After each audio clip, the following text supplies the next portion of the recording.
everybody, how's it going?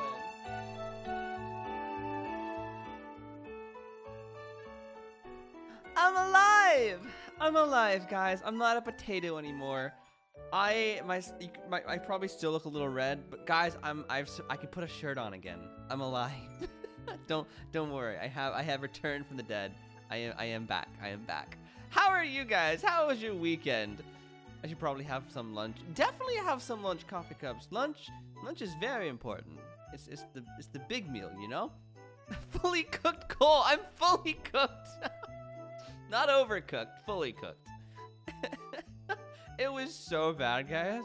Like 2 nights ago, I woke up in the middle of the night with like prickling pains on my shoulders. Like it felt like someone was stabbing me. It was brutal. I took a shower. At 4 in the morning, mind you, I took a shower. I tried to put ice packs on my shoulders. I took another shower. Then I laid in a bathtub, fully submerged for an hour. Like only my head was popping out. Just lying there going, please make it stop. Please make it stop. Eventually it did when I had a warm shower. And then I just sat on the couch for the rest of the night. Somehow, miraculously, I didn't wake Glenn up. I really thought she would have woken up from it, but no. She was sound asleep the entire time. There's nothing in the world I actually feel like eating. Oh, I hate that feeling. At least, no.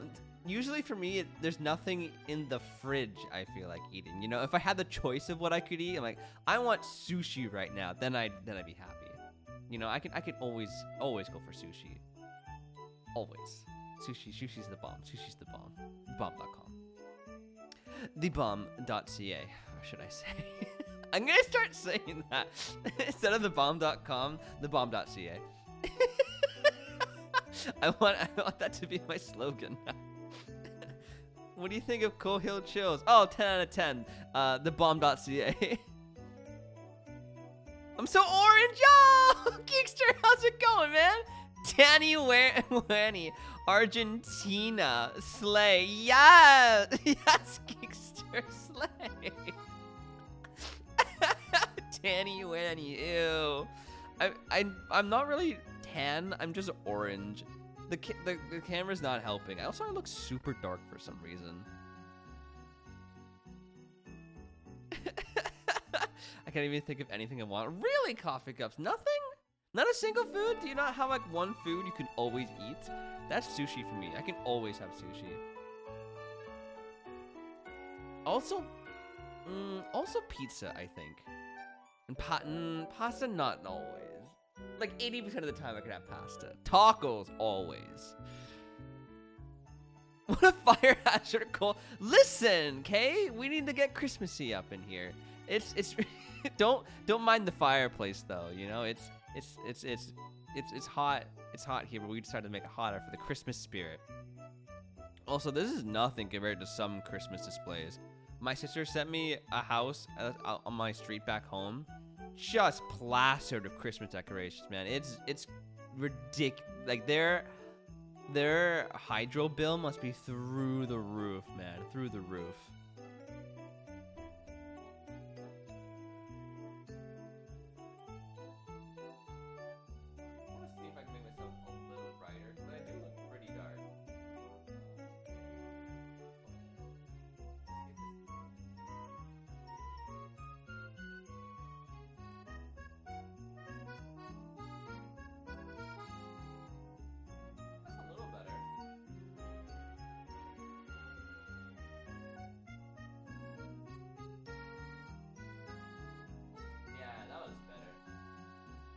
There we go. Now I don't look so dark. You can take ibuprofen for some poisoning pain. See, I did, and it still didn't help very much. As soon as I woke up, I took a Tylenol, well, ibuprofen, whatever you, tomato. I had one and didn't help as much. This time I will make a Christmas promise. A Christmas promise?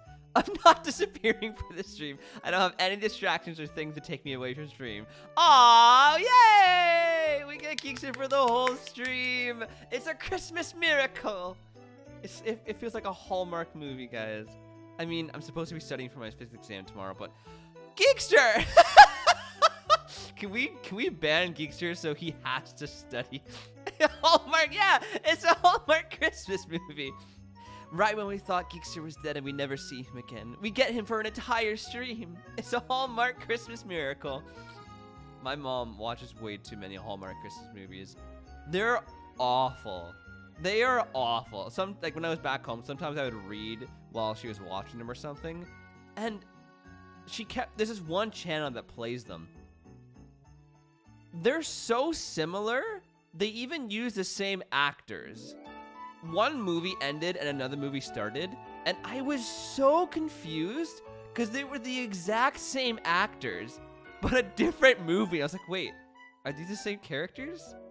What is happening? Weren't they just here? Why are they at an airport now? Like, they don't even bother casting different people. Just, oh, it's the same thing. You're casted for about 5 Hallmark Christmas movies. Science is for nerds, and this Geekster is not Nerdster. Nerdster, ew. The all-new Home for Christmas coming to you on the Hallmark Channel. Yes! Home for Geekmas.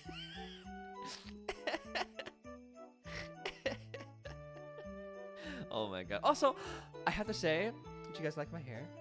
Do you like my slaying queen? I got my hair cut done for the first time in like 3 months. His name was Maxie. He was great.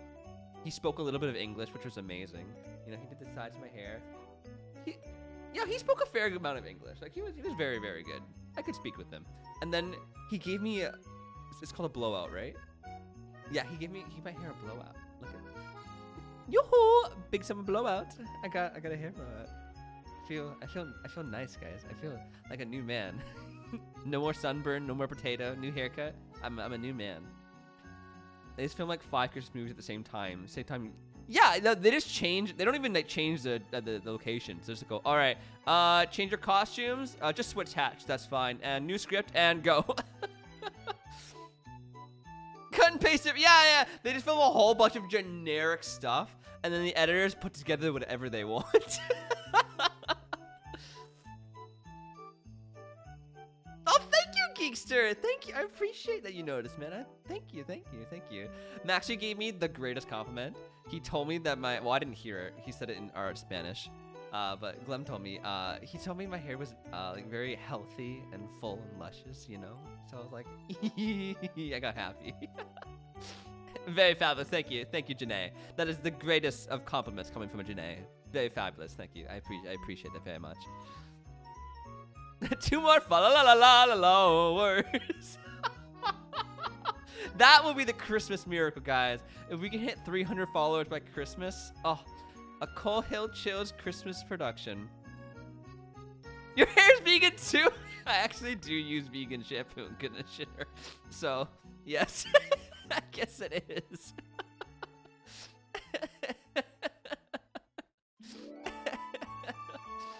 Oh god, I miss you guys. Also, side note, I changed not my webcam. I'm still using the same phone, but I changed it to 720 instead of 1080, and I think it's doing much better. I think that might fix our problem. I don't want to jinx it. Tap on wood. The floor's wood. That might fix the problem. Yeah. Yee. Do you guys have any Christmas plans? Anything? Yeah, the delay issue. Unless you guys notice the delay and I have to fix it. I hope not. Just from seeing it, it hasn't been glitching or anything like that, which is nice. You know. That's what I'm hoping.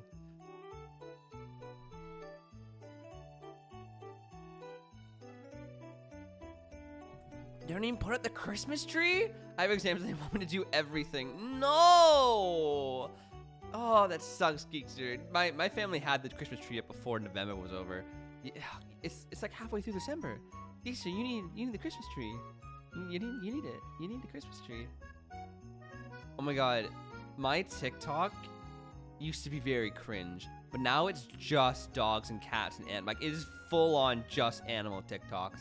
And I have seen so many videos of dogs or cats getting like countdown calendars, and inside each one's like a little treat or toy for them, and it's so cute. Like, I get it. I say that I'm studying when I'm in reality I'm playing games, but ugh, I'm busy, Mom. Well, you need to play games to, you know, relax and de-stress. Like, you need that personal health time, you know? It's important. You can't always be doing something. I'm visiting my parents, though we aren't celebrating Christmas. You're not celebrating Christmas? How come, Jeannie? Janae, how come? That's why now that I'm an adult with my own house, I refuse to do any Christmas decorating. That's fair, Coffee Cups. Although it'd be really cute if you dressed really big up in like a Christmas hat or reindeer hat or something. They don't like Christmas? Bah humbug. How rude. I find that personally offensive. I'm writing them a very strongly written letter. I thought maybe just like you send them a different holiday or something, but just the fact they don't like Christmas. Tisk, tisk, tisk. Let me tell you today, drama examination? Oh, the worst exams. Oh my god. 1 hour and 45 minutes of pain? That's how long your exam was? In high school? That's criminal. What was your exam? How? All right, everyone, let's go through every single exercise we've ever done throughout this school year. How do you fill an hour and 45 minutes of exams? What? Willie Bear is Jewish. Well, you can give him a little the candelabra, you know, that'd be cute. You can put it on his head, a little hat, a little candle hat. They don't celebrate anything anymore. Really, that's so interesting. Any specific reason, Jeannie, or they're just like, you know what, we're over that phase of our life. You know what? Now we're just celebrating life in general instead of celebrating holidays. A menorah! Yes, that's what I meant. Thank you, Coffee Cups. Can you tell I don't celebrate Hanukkah from the background? Menorah, thank you. What did I say? A candelora? I was close. I got the aura part right. They're just old and grumpy. All they want to do is watch their British crime shows. You know what? Good for them for doing what they want to do. That's so funny. Have they ever watched The Mentalist or Castle? That was my mom's favorite detective shows. They were really good too. I watched a couple episodes. Bears are like my kind of people. Honestly, yeah, I feel like I could sit down with them and have a good chat about movies. Oh, we did like Castle. Oh, good. I will one day go back and watch them because they're funny. And I never saw how it ended, but my mom was so hooked. It was like every Tuesday night at 10 p.m. she had to watch it. Do you know how embarrassing it is? Early in the morning, we finish our maths paper, and the whole of my year/grade hearing my head teacher say, "For anyone that does drama, make sure to come back to the exam hall after break." I'm trying to look on for someone, and this is the title I get: the dorky theater kid.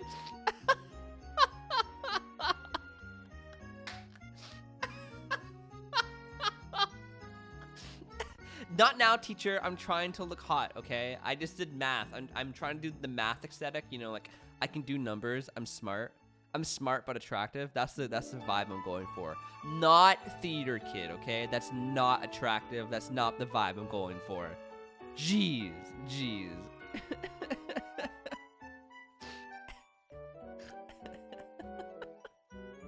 Geekster, why is your life like a sitcom, man? I want to watch Geekster the show. You aced the math papers, all 3 of them? Aw, hell yeah, Geekster! Way to go, man. That's my boy. But drama, oh no. I feel like drama is similar to English, where your grade depends on what the teacher thinks, not how good you did, you know? So infuriating, so frustrating. Dislike. I hit that dislike button, man.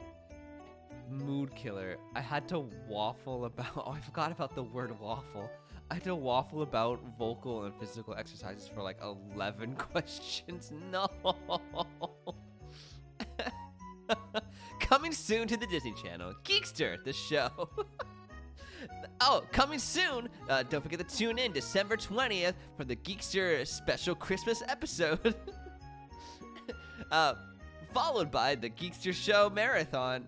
Catch up before the special episode. I was always good at figuring out what the teacher wanted and bullshitting my way to a good grade. See, I couldn't. I got better at bullshitting in school, but I just wanted to say what the answer was. I hated thrilling things up, you know? Just wanted it to be what it was. I think you did tell me that, Geekster. Was it a few weeks ago you said you went there? Or was that Drippy who said he went to see it? I remember one of you saying you saw the Christmas Carol. I forget which one.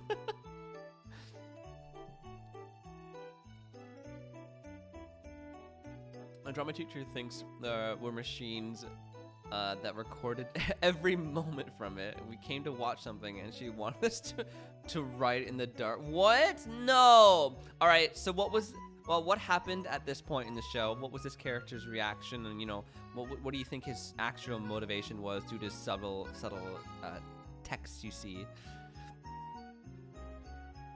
Is a lobbyist? What is a lobbyist?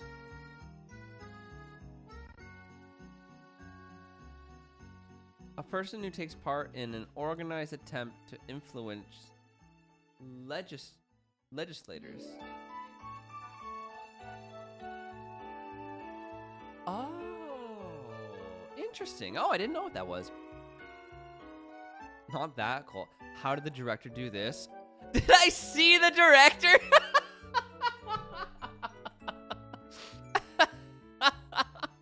How did the director, oh no, theater wording.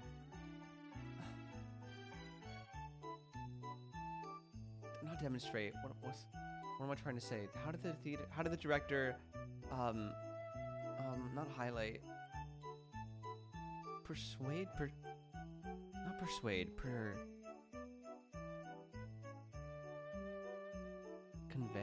Convey. How did the director convey, you know, the loss of the character's or project? Yeah, project or convey. Thank you, Geekster. The family's loss with just directions and no text. You know.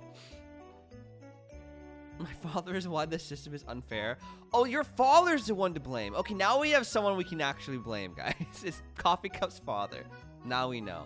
I also now fully imagine your dad looking like Darth Vader, Coffee Cups. Just so you know. But like a retired Darth Vader. He still wears the helmet, but like he's not in the greatest shape anymore. And he just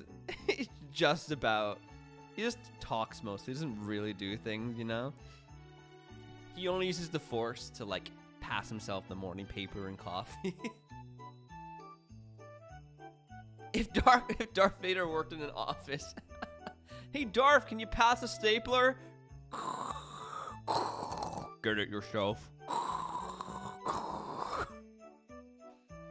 I think I saw a TikTok the other day saying Star Wars trademarked Darth Vader's breathing. Yeah, right. We saw that. So if you ever guys make a film and you go don't, you'll be sued by Star Wars or Disney, whichever one it is. How can you the way you breathe? What if someone has like a really bad breathing disorder? Oh, you can't breathe like that. You can't. We trademarked that. So yeah, after that, my goofy self walked out of the exam hall with a hand cramp. He sees me walk out almost looking like I cried at an aquarium, but call me an actor because I switched my attitude so fast that I would have gotten me an A for my drama finals. Why does that sound like a High School Musical moment? Like they butchered the audition, but the teacher's like walking by a hallway, but she hears him singing, "I'm soaring and flying," you know, just like low key, like in the background. She's like, "Wait, he didn't do that during the audition, but his voice, he's got it. I'm gonna cast him."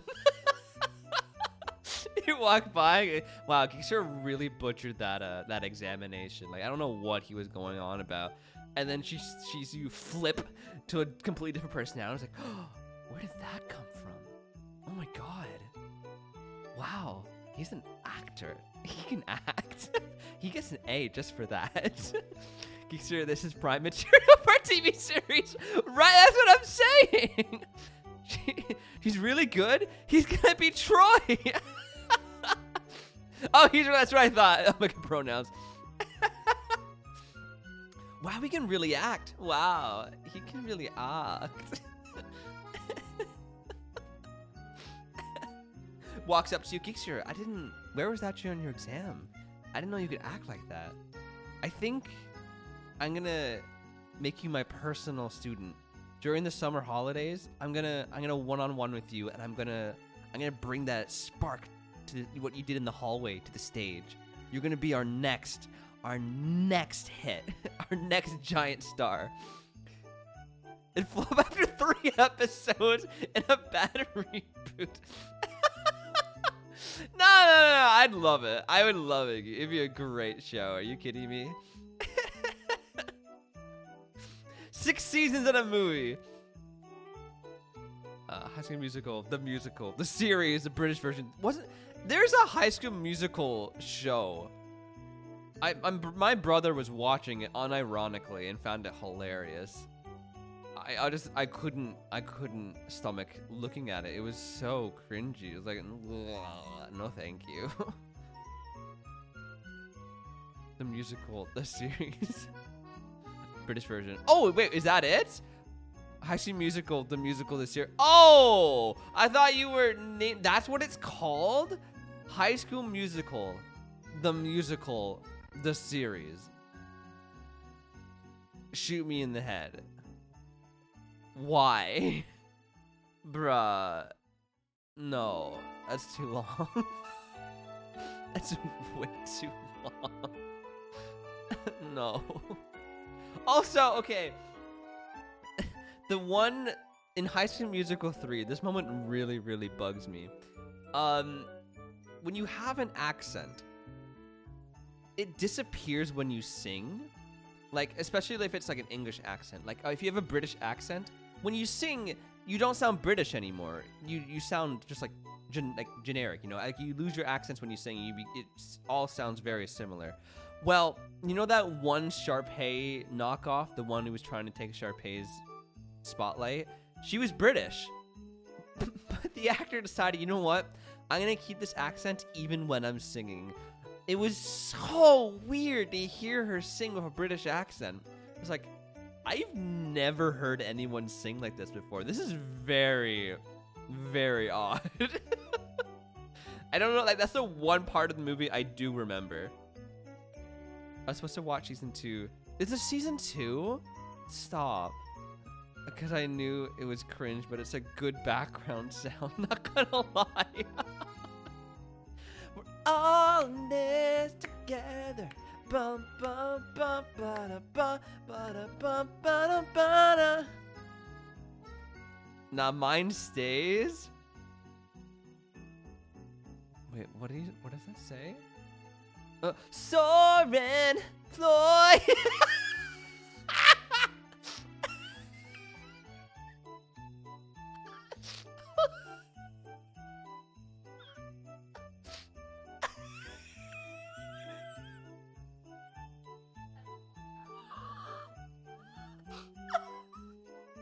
I couldn't read it. I was like, what does that say? Soarin' Floyd. There's not a star in heaven that we can't reach. Yeah, we're breaking free in it. So freaking funny. I purely want a British version of that. Now I'm dying.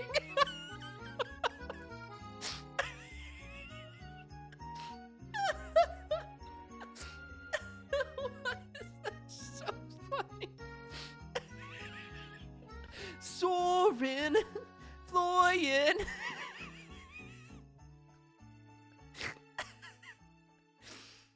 Oh my god.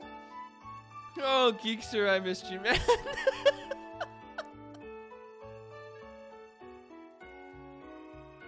Whew. What was I expecting at this point? I don't know who you were expecting, Geekster, but that freaking killed me.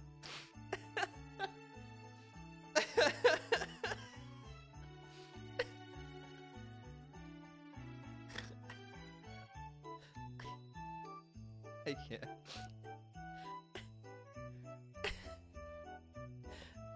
Sounded like a 90s rock band. I am a 90s rock band. Can't you tell from the hair?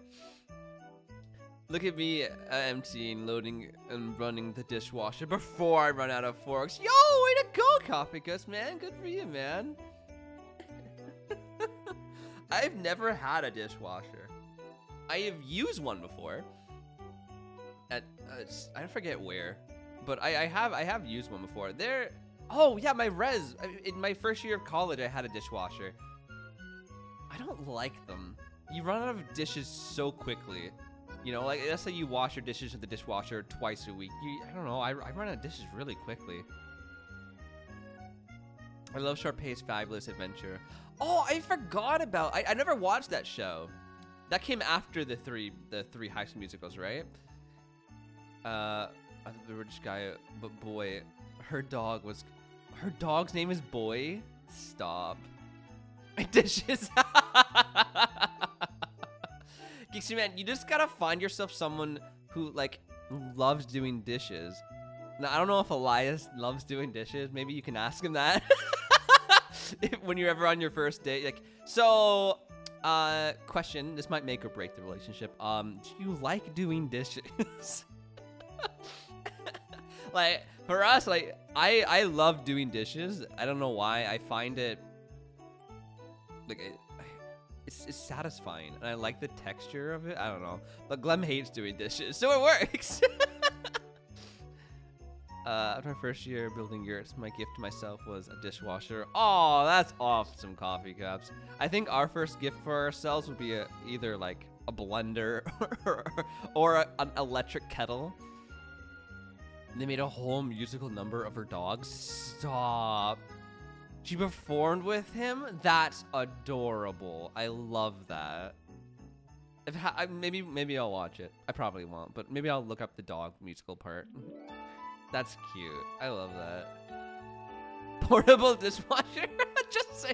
My Glem just saw a TikTok about a dishwasher that's portable. And my argument was there's no need. I do the dishes always. And he goes, yeah, but like when you're sick or something, I have to do them. I'm like, what, twice a month you have to do the dishes? We're not getting a dishwasher just for those 2 occasions.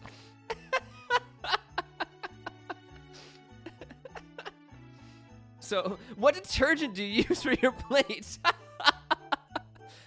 Okay, whatever. I get it. I have a low immune system. Even when I get sick, I do the dishes. The only times I don't do the dishes are when I'm sunburnt and I can't move, or I'm like absolutely dying. 1 to 3 business days, Club. Shush. For a few years after I moved out of my mom's house, I just washed things as I needed them, really. Oh, your dishwasher is portable. We have a portable washing machine that goes in our shower? That's cool. I've never heard of that before. Oh, heaven, God forbid, Glem. You make it sound like it's such a puts you at such a disadvantage, such a burden. Oh, I have to do the entire dishes when Cole's sick. It's such a pain. Like, oh, God, you don't know. disappearing. Okay, Geekster. Okay, we'll hold you to that, man. We'll hold you to that. You make it sound like you're doing like dishes for a family of 6. Like it's just the 2 of us. All 3 or 4 dishes. Yeah, right?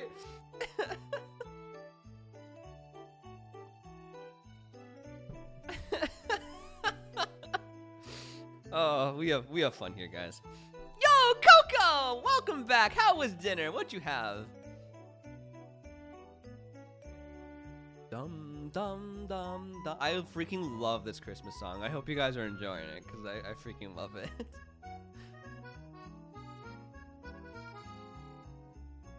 Just me and a woolly bear. I don't know how to.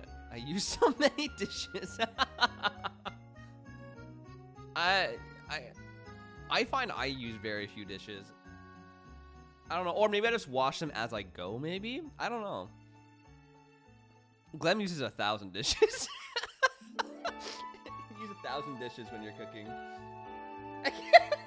I don't know how she does it, but like if I cook something and she cooks something, she'll use 10 times the amount of dishes. Yeah, I think that's it too. I clean them as I cook it. A Dutch dish called Erwten soup, which means pea soup. Oh, nice. We own exactly 3 plates, and they were all stolen from the university cafeteria. Yes, recycling. Yes, Janae, save the planet. Yes, think green, everybody. Go green. Don't buy more ones. Steal them from the cafeteria. That's what I'm talking about. We could all take a page out of Janae's book, everybody. Which is also recycling, by the way. You're taking a page from something else.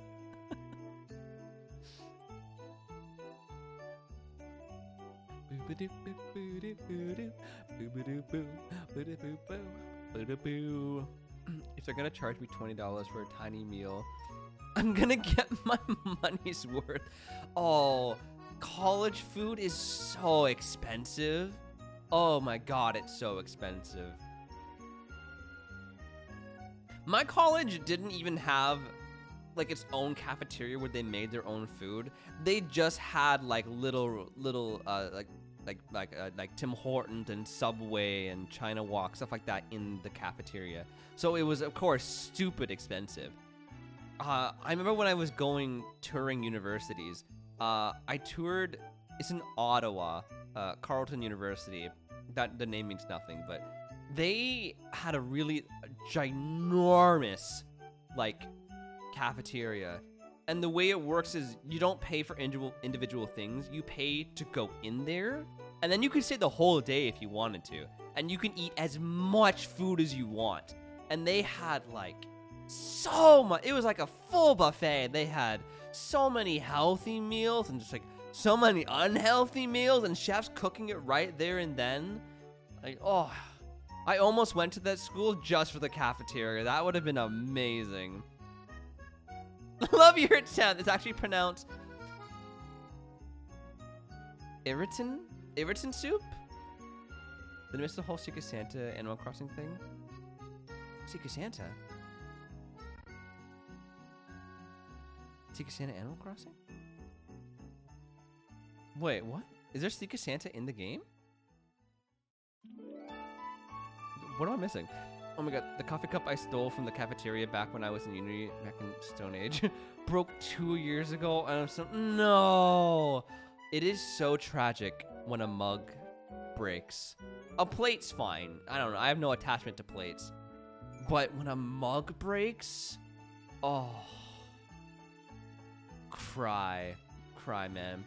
Brock University was like that, and their food was so good. Oh, my sister actually went to Brock University for a year. She hated it. She was bullied so badly. I gave you 2 syllables, and you turned it into 3. I'm just talented like that, Coco. Erwten soup. Or is it air? Erwten. I'm gonna go with Erwten. Final answer. Erwten soup. That's my guess. That's my guess.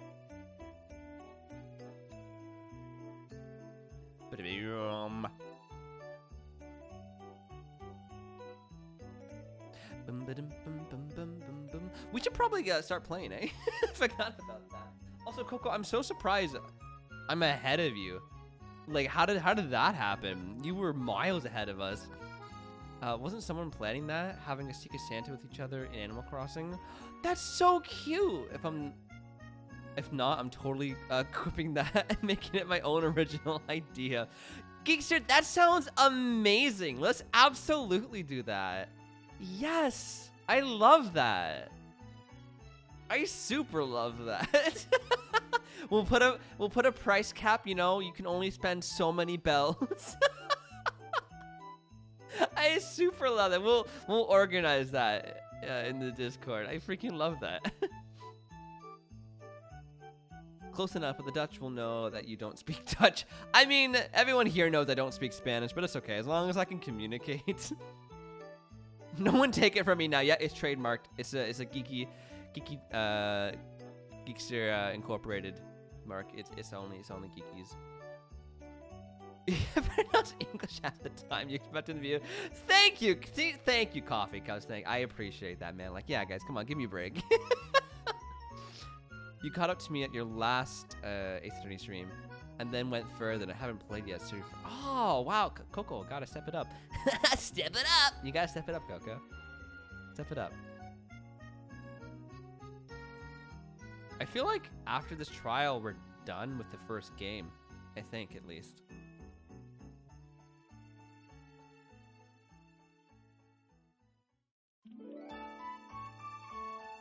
Ba-dum-bum-bum-bum-bum.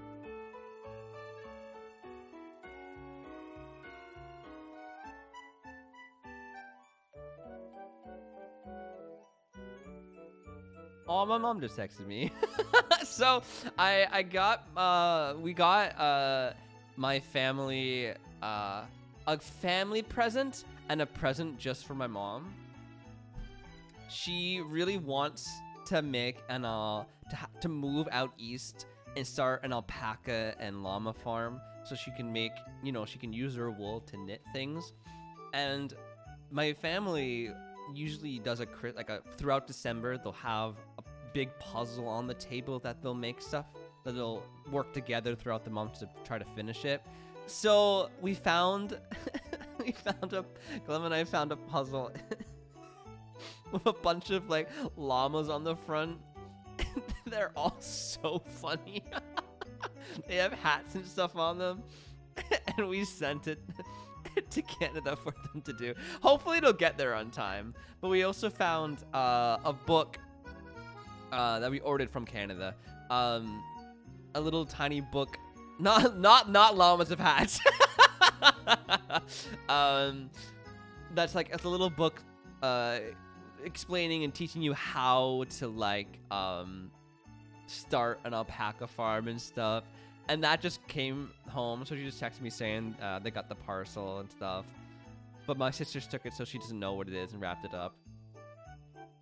Yeah, I hope the puzzle gets there on time. It would seem fun to do. We can't really gift other things in real life now, can we? No, but I love that we can gift things in Animal Crossing. Like, I super love that idea, Geekster. We're totally gonna do that. Absolutely. We could even like come all together on the same island and drop the presents in front of each other. That'd be super cute. How generous of my TV network to fund a whole Christmas special. New show coming up next on the Geekster Network. A Geekster Christmas. Followed by Geekster the Musical, the series. with special co-star Elias. Anyways, let's switch to the game.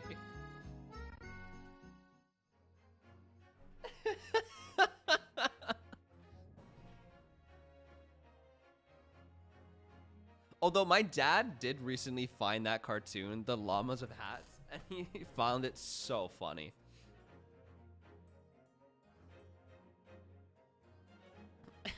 Sorry, Geekster, I couldn't resist the urge.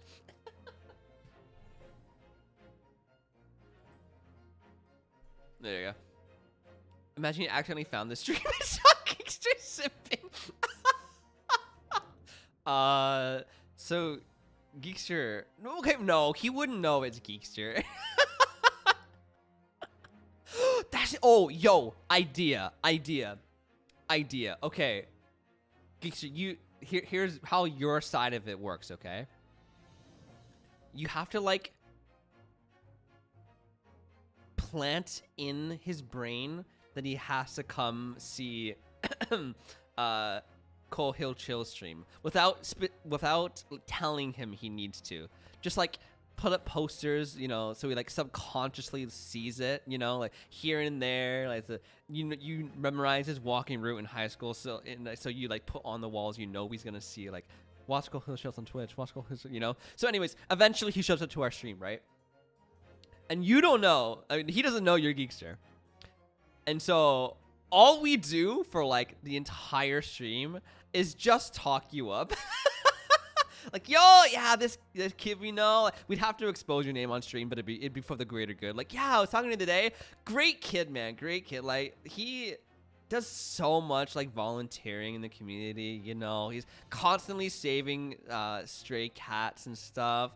Like, yeah, great. He saved my grandma from a burning building one time. Like, it was fantastic, man. Just a standout guy. Why the heck will I print individually linked photos of a kid man all over my high school? Do you want him to fall for you or not, Geekster? Look, I'm just trying to help, man. This is the best plan I can do. Yeah, we went 45 minutes in without playing the game. Sorry, guys. You know what would be cool? A service where you could do Secret Santa with people from other countries, but no one has to know the other addresses. Oh, that'd be amazing. Like, you just send the gift to the service and it sends like, yo, great business idea, Genie. Let's do it. Let's Geekster TM that shit. We're gonna trademark that. That's our new, that's how we're gonna get rich, guys. That's a great idea. Thanks for running into a burning building to pull out my grandmother's corpse. Why corpse? No, just my grandma, Geeky. We were trying to cremate her. Stop.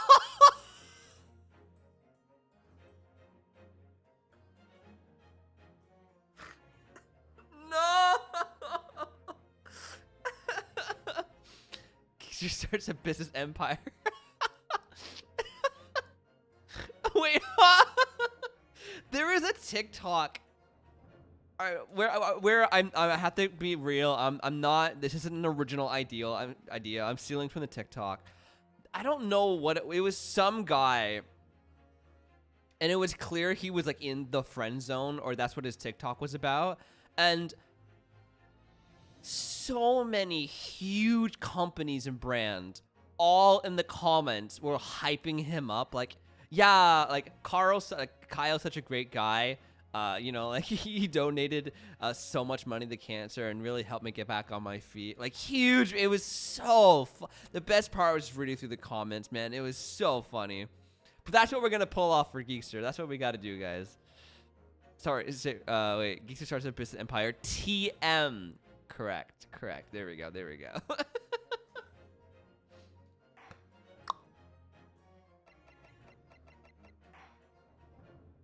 No, because TikTok survives because the comments, honestly, it really does. Like, they are definitely the best things. What? Oh, right. Okay, so recap. We got Dumb and Dumber on this. The two best characters they've ever introduced in the game so far. And they've all decided everyone's guilty. Our pickpockets guilty, and almost all of the jury members are people we've already seen. Is it the end? I don't think it's quite the end. I think if it doesn't end this stream, like one more stream, I think. So yeah, even though, you know, he was a giant character in the last chapter, here he is as a jury member. They even mentioned it in the last episode. They were like, wait, isn't there like hundreds of thousands of people they could have chosen from? Like, and it's random? How did these guys get chosen again? They're like, it's a great mystery. Anyways, what's this guy's voice? Now the evidence clearly points the finger of the guilt at this young pickpocketini. As a housemaid, I should like to see all filthy eyesores promptly and rigorously eliminated. Yuck! I think you'll find that if you look at the photograph in stereo, the truth will just pop out. Murder! If I have left it in there, I should think there'll be repercussions by now. Mind made up. Stop. Global radio transmission. A verdict to follow. Stop. In motherland. Oh wait, no. What was his accent? Damn it. Also, this is the bad guy. Not in this case, but like, remember when we were on the boat and there was the like Rasputin trying to get away. This is absolutely him. He made a comeback into the end of the game. I don't know. He's not even from this country. He's visiting, and they're using him as a jury member. In motherland, we say never judge by clothes, judge by head. I am convinced brothers are innocent. Something like that. The circumstances of the crime and the evidence do indeed implicate the defendants rather comprehensively. The storeroom was blocked from the inside, in which the victim and the accused were discovered alone. And in the accused's hand, the fatal revolver, the firing which was heard by these witnesses. Not to mention, this print. Taken from a chap who's seen action on battlefield. 9 young girls on the verge of pulling the bally trigger. Thanks a lot, Mr. Sholmes. Oh dear, Hurley's cameras were supposed to help, not hinder. I'm afraid I think you have an uphill struggle ahead of you. You realize something? What'd you realize, Geekster? But Gina didn't shoot Mr. Winniebank. Which means there's more to the situation that we've yet to see. Agreed. You have the floor, Counsel. Proceed with the summation examination. There they are!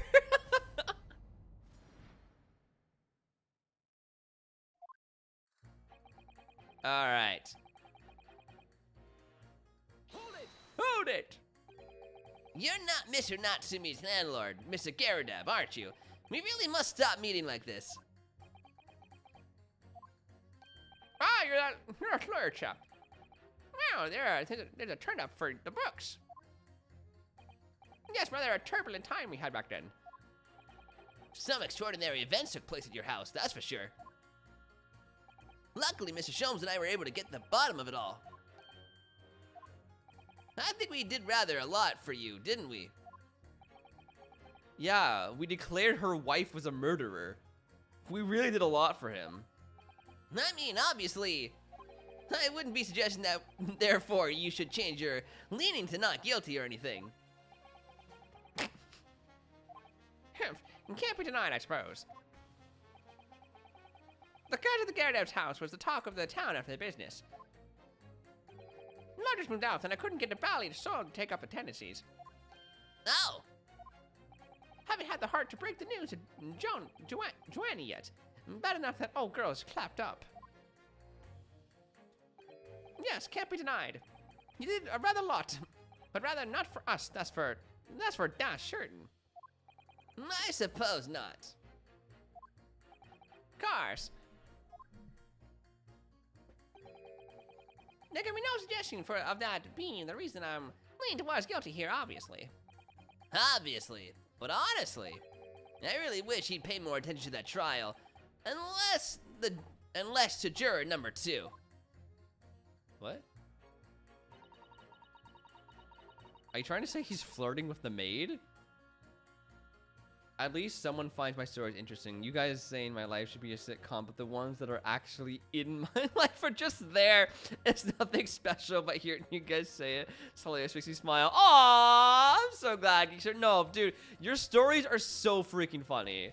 Like, I miss whenever you're here, because, like, your stories are 10 out of 10. Like, I don't know if it's the way you tell them, or just the fact that it's hilarious, but it happens to you, but they're so good, man. I freaking love them. Oh, I have like a green aura around me. 1 second.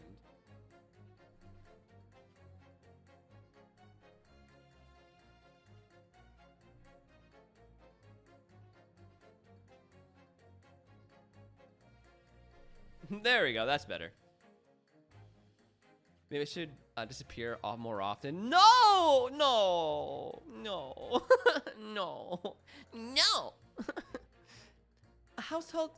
As a household maid, I like to get rid of dirt. Polishing the bench, I see. Again. A maid's work is never done. Not a blemish must remain. What exactly do you mean by filthy eyesores? On my way to market for his lordship, I have to pass through the East End. The place is full of beggars, pick-pursers, and crossmen, the scum of the earth. A little harsh, perhaps. Let me be plain. If it were up to me, all those back slums, wow, sorry guys, all the back slums would be made spick and span or eradicated. At least we have people like the Great Detective working to achieve these important goals. Also, did they pick a jury people that specifically doesn't like her? I know, right? Also, I was really confused when you said Ryan. I was like, what? Who's that? I forgot we named him Ryan, and that wasn't his real name. That's right. I like to keep abreast of his exploits by reading Rand's magazine in between my duties. He does wonders cleaning up London streets. In my opinion, he should be declared an honorary maid of the capital. Mr. Sholmes, a maid? It's really quite unforgivable. Gutter scum having the audacity to shoot our very greatest detective. Wow, he has a fan club, I see. Minor detail. It was the two brothers in the stand who shot Mr. Sholmes, not the defendant. A minor detail indeed. They're all gutter scum as far as I'm concerned. Well, it just might be an idea to get our facts straight anyway. Yes, all right. I shall amend my statement. Good. Those brothers are the scum of the earth. They should swing for shooting the Great Detective. There we go. Thank you. I agree with you. The shooting of Mr. Sholmes was an unforgivable act. But the purpose of this trial is to determine who shot the bomb broker, Mr. Winniebank. I'm afraid you're splitting hairs, sir. Sorry? Whether it was the thieves of the pick purse, it was still gutter trash that shot the pawnbroker in the end. Filth that should be cleaned up and eradicated, in my considered opinion. Thanks so much for sharing. Changing this maid's mind isn't gonna be easy. Bruno, it was one of those two brothers that shot Hurley, wasn't it? Yes, without question. Well then, I'll never forgive them. Oh, Iris. Perhaps we can use this maid's statement to help us somehow, don't you think? Yes, maybe. Let's listen carefully to what each jury has to say first. I said I'd play Animal Crossing, but I'm literally staring at my Twitch and can't move. I want to play. Why can't I play? Wait. Why can't you play? Are you just too lazy to play, or is there something wrong? Also, oh my god, I don't think I talked about it on stream yet. I don't know. Well, if you don't know, I don't know. Have you guys seen the Sonic commercials that came out? Oh my god, 2022 is going to be the year of Sonic the Hedgehog, and I am so excited. It has been so long since I have been desperate to play a game. I cannot wait for Sonic Frontiers to come out.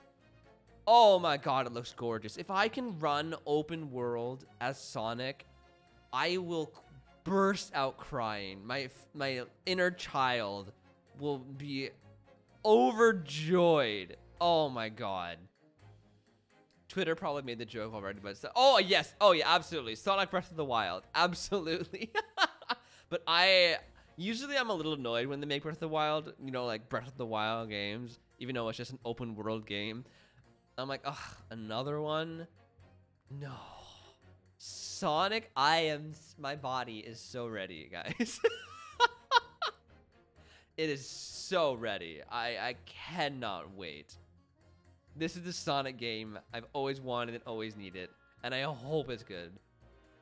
Sonic better be fast. I don't care. Oh yeah, I don't want him to be walking around like Lonk. He has to be fast. He has to be able to run around Naruto style around the field. Oh my god, please and thank you. Also, just the movie for the second, the trailer for the second movie also looks fantastic. I can't wait for that one too. There were in so many Sonic games when he's slower than usual. Yes, I completely agree, Geekster. I hate when the momentum is so slow. You gotta go fast, you know? You gotta go fast. That's gonna be, I'm gonna be a full-time Sonic streamer. Don't care, that's just what's gonna happen. Hold it. What do you mean? Look at the photograph in stereo. Chris Pratt literally did so good as Dr. Eggman. Love as much forwards. Oh, shush. Jim Carrey is great as Eggman. I wouldn't have cast it as anybody else. Oh, and his mustache is so good. It's so good. I freaking love it. Sorry? What? Don't you know? If you look at the photographic print normally, it looks as though the pickpocket girl is about to shoot the victim, obviously. To think we're 12 months away from a Mario movie. Oh, that's right, we are. I'm so curious to see what it's gonna look like. Knowing Chris Pratt is voicing him, that's so interesting, man. I named the Mario hat Pikmin Chris Pratt. That's so perfect. Oh my god, why didn't I think of that? I name all of my Pikmin Spanish words. Clem helps me name them just so I learn Spanish better. They're just like little things like cat, dog, you know, just in Spanish. Totally, I've been paying attention to that. Oh, absolutely, I love it. Whenever I go walking, I love it. Clem and I are actually playing Pikmin 3 together, and it's really fun. Clem loves it so much, but oh my god, it's tragic when Pikmin die. We've lost a lot of Pikmin. So the other day, we were trying so hard to get through this this really hard section. And we were carrying a bunch of bombs to defeat some really hard guys. And one of my Pikmin must have walked through fire or something. But all 4 or 6 of the bombs exploded. And we lost so many Pikmin. We had 100 and it went down to like 14. It was... It was so funny. We replayed that day so many times trying to get the Pikmin back. Oh, sorry, Pikmin 3. Pikmin 3, Geekster. Not the Pikmin Bloom app. The actual Switch game. You have a Pikmin in a chef hat named Geekster. Oh my god. Oh my god, that's so perfect. I'm still emotionally scared from the first Mario movie. I have not seen it, and I will never see it. I've seen little bits of it, and I'm like, Jesus, that's horrifying. It literally reminds me, oh yeah, remember when you walked? No. Imagine playing Pikmin 1 and 2 when you were I didn't. And I'm glad I didn't. I would have been traumatized. We're playing Pikmin. No, Genie. I watched a video today explaining all 3 Pikmin stories in like a few minutes. In the first Pikmin game, if you don't get all the rocket ship pieces and like you don't even get half of them, apparently Olimar dies. Like he tries to go in his rocket ship and it fails and he falls down and dies. And the Pikmin carry his body to the onion. It absorbs him. And then he becomes like an Olimar Pikmin into the ground. That's so dark. Nintendo, what the hell? Like, you don't just get killed. You get reincarnated as a Pikmin. It's really creepy. I thought you meant, like, they'd get overworked from just walking and splat. Oh, God, no. That'd be horrifying. Yeah, Pikmin lore. It's really dark Pikmin lore. GameCube games went hard. They went hard. They didn't care if they traumatized kids. They just went hard. Like, bruh. They did not care. Objection. But there's no indication the defendant ever fired the gun. Hook? I don't know what that was, sorry. All I'm saying is that if you ever look at the same print in stereo, it could reveal all sorts of new information. Yuck. By any chance, are you a fan of stereoscopes? Yuck. Oh, how would you know? Let's call it a lucky guess. Yuck. It never gets old seeing the two prints merge into one before your eyes. It's extraordinary. It's captivating. It's the height of modernity. I'm going blind. Yuck. Of course. I walk 7K steps a day. I don't open the app, but I see the notifications. Oh my god, 7K? Kickster, you should open the app, man. You should be like 20 levels ahead of me by now. Oh my, that's impressive, dude. I think you'll find the stereoscope is here to stay.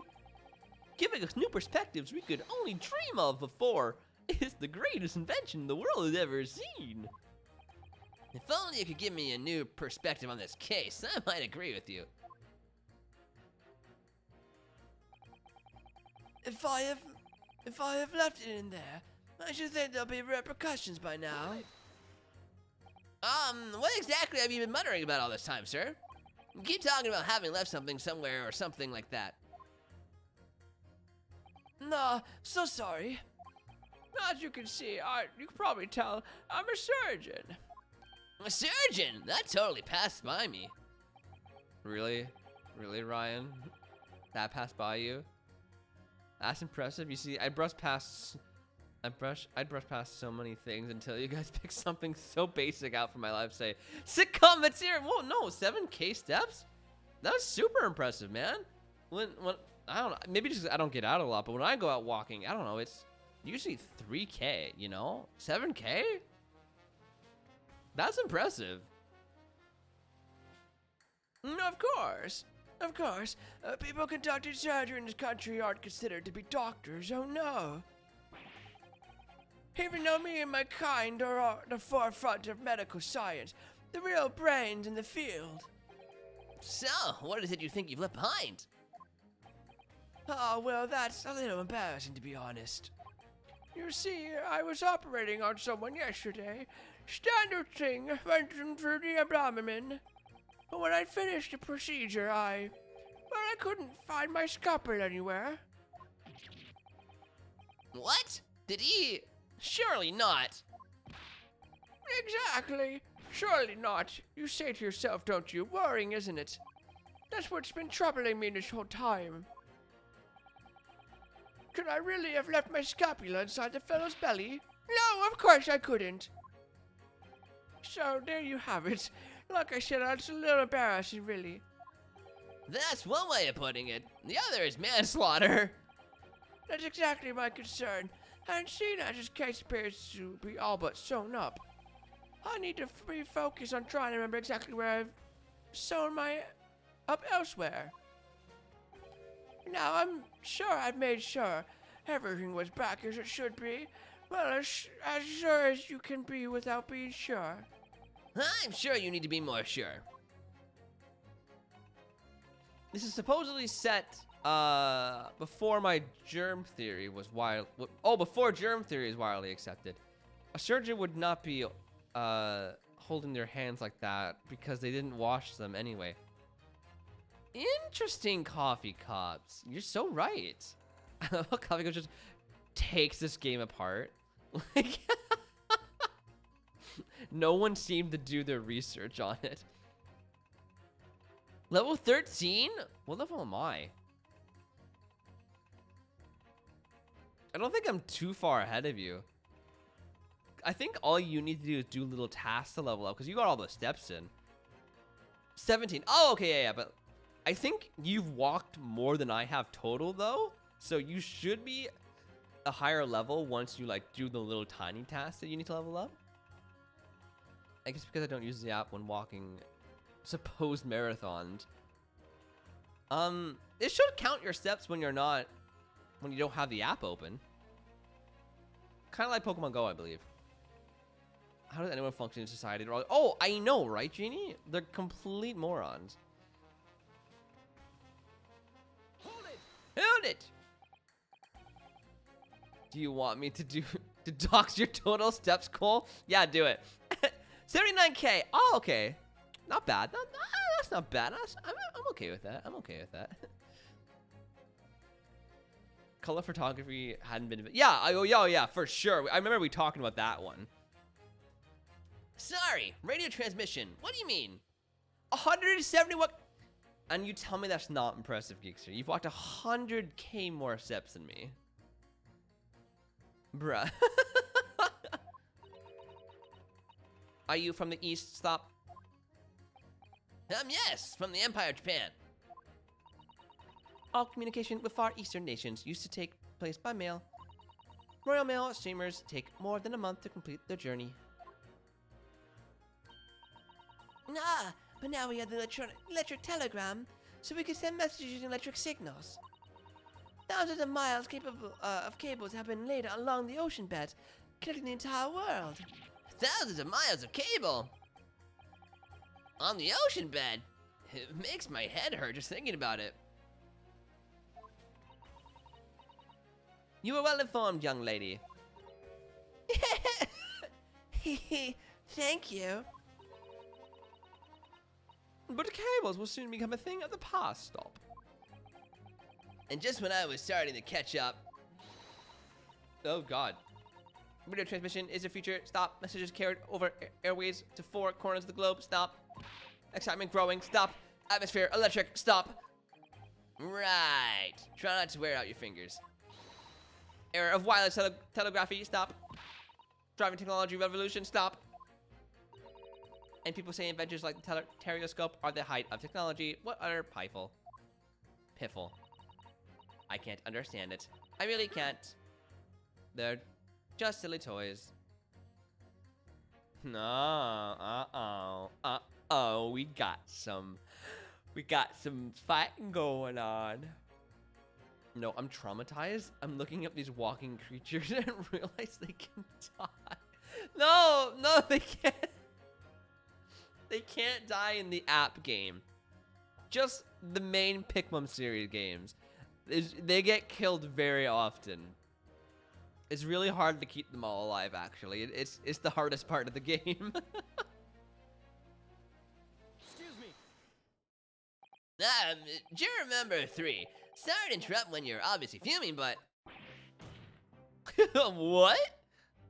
Gonna hide y'all in my bag while I go for a meeting? Yeah, no worries, Genie. Enjoy your meeting. We'll try to keep it down here in the bag. Well, thanks for taking us with you. We need to get out more often, you know? We appreciate it. Do you perhaps have something to say about juror number 5's last remark? As if I couldn't guess. You bet I do. Say that again. Go on. I dare you. Goodness, are you talking to me? I think it just might be yes. Yuck! You think stereoscopes are just toys, do you, huh? Huh? Absolutely. I mean, really. A machine to view photographs in 3 dimensions. Why on earth would you not just use your eyes to look at the world around you? It's all 3-dimensional.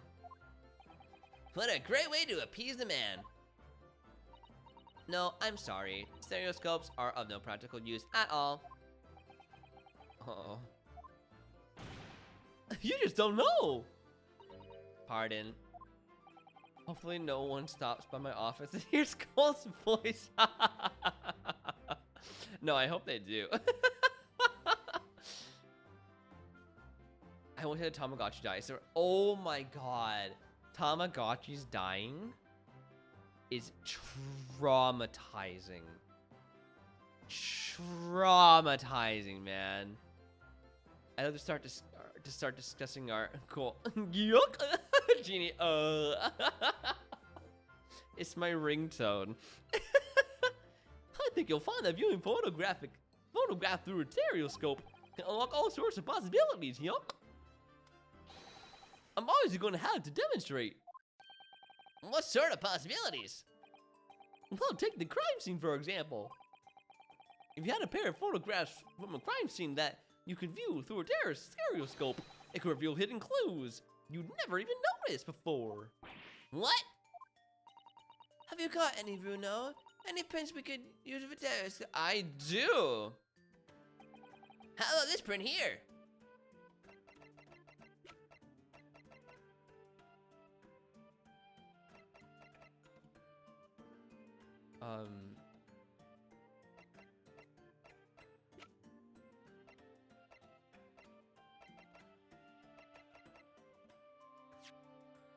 I don't know which ones they want us to use. Hold on.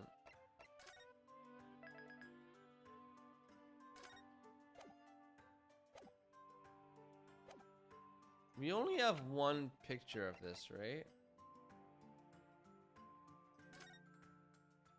Yes. So, this one? With a cat? No. No. The only one I have is the cat.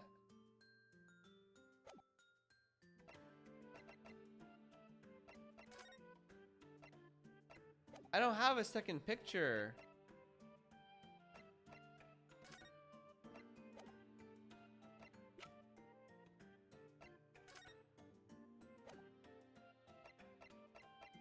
Let's try it, I guess. Remember when you could present your attorney's badge and it was actually funny? Yes! I missed that. After we beat this first game, we're absolutely gonna go back and finally finish Ace Attorney, the third game. I'm really excited. Take that! Alright then, jury number 3. Are you saying you can do this with any 2 suitable photographic prints? Of course I can! Very well then, I'd like you to demonstrate. I'd be delighted to. Just give me one more print and I'll analyze you and amaze you all. But I don't have another print.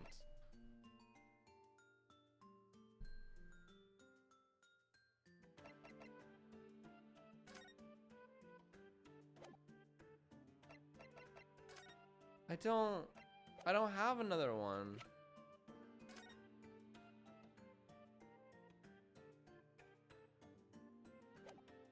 What am I supposed to do?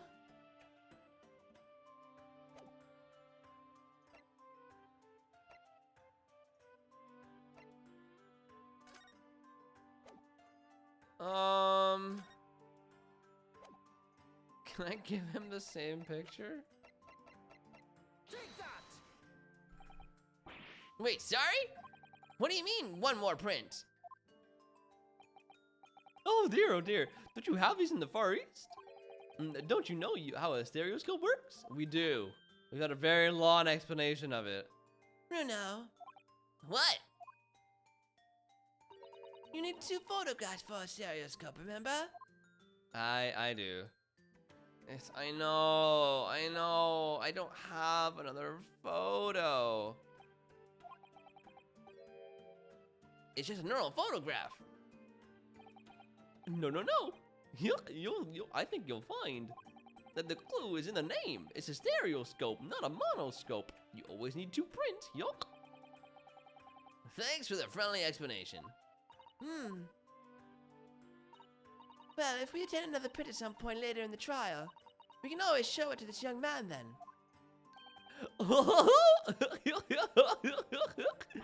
I think you'll find that know-it-all expression is really starting to annoy me.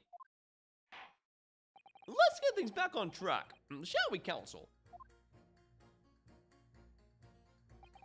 Now it's just, it's the armband, his armband. It's been a while since, Cosm was gone. When it was attorney's badge, heart, Phoenix, so funny and quirky. I'm just quirky like that. The million from MHA. Oh my god, yes! He did. Him and Norman, the Norman man, look a lot like Lemillion from MHA.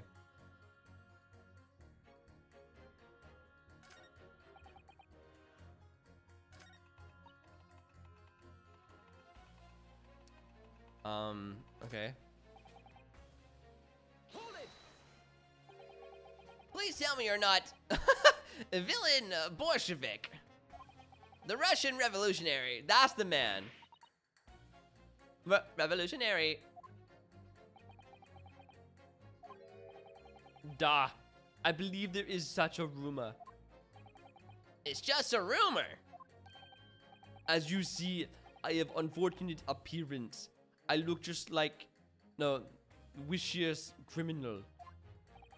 Your words, not mine. Just want to point that out. People call me revolutionary, murderer, autocrat. And which glove fits? Good day.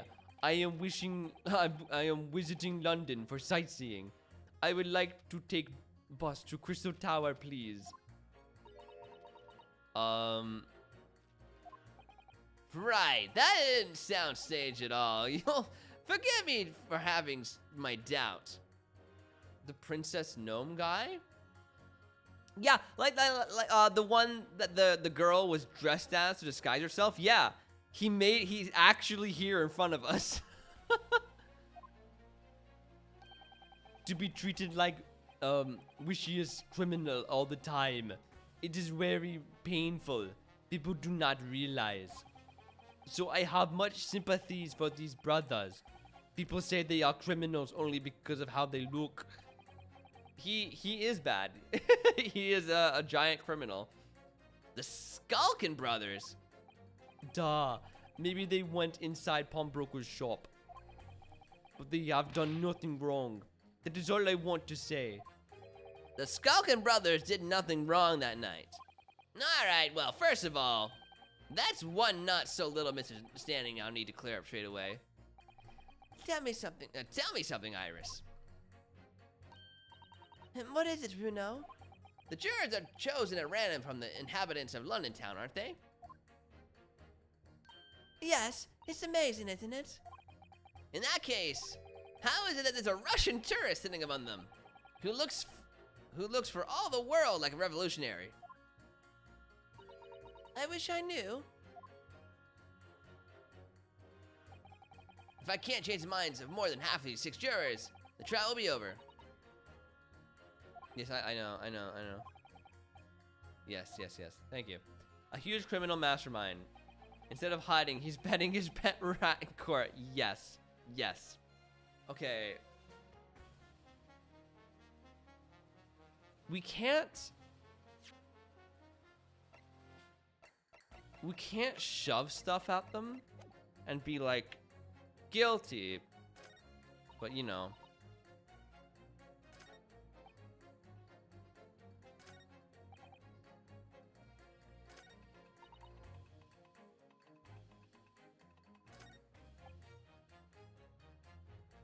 Okay. I think I can pit her against the revolutionary. Objection. Those two statements clearly contradict each other. Good lord! The council, explain yourself. Oh my statement contradictory. Juror number 6, you've got the wrong end of the stick. I do not have stick. I have mouse. You know, I sympathize with this guy and not learning another language. It's hard. That mouse is so cute, though. As juror number 2 said earlier, when the Skulkin brothers fled the scene on the night in question, they fired a shot from their revolver. Yes, they shot poor Mr. Sholmes in the abdomen. I understand. Surely you're not going to tell the court now that you didn't hear. Abdomen. No, Sholmes isn't dead. He did get shot, and he did have to go to surgery, but don't worry, he is not dead. He had so much coffee in him they couldn't put him to sleep fast enough to do surgery on him. So it took them a while to do surgery, but don't know. He is alive. Don't worry. There was a little bit when we thought he might be dead, but he is alive. He's recovering right now, I believe. Sir? Sorry. My English is still learning. You are telling the court you didn't hear. Forgive me. I did not hear. Ugh. Here is word. Abdomen, part of person's body containing stomach and other vital organs.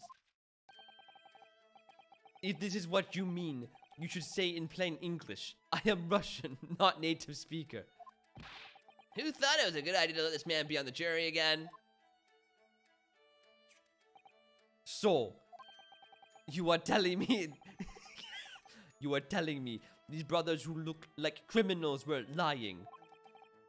They said before we never done nothing, but truth is they shot detective. Duh. This is double negative. Yes, that's exactly right. No, don't squeeze the mouse. No. Lying is wrong, especially when lie is said by person who looks like criminal.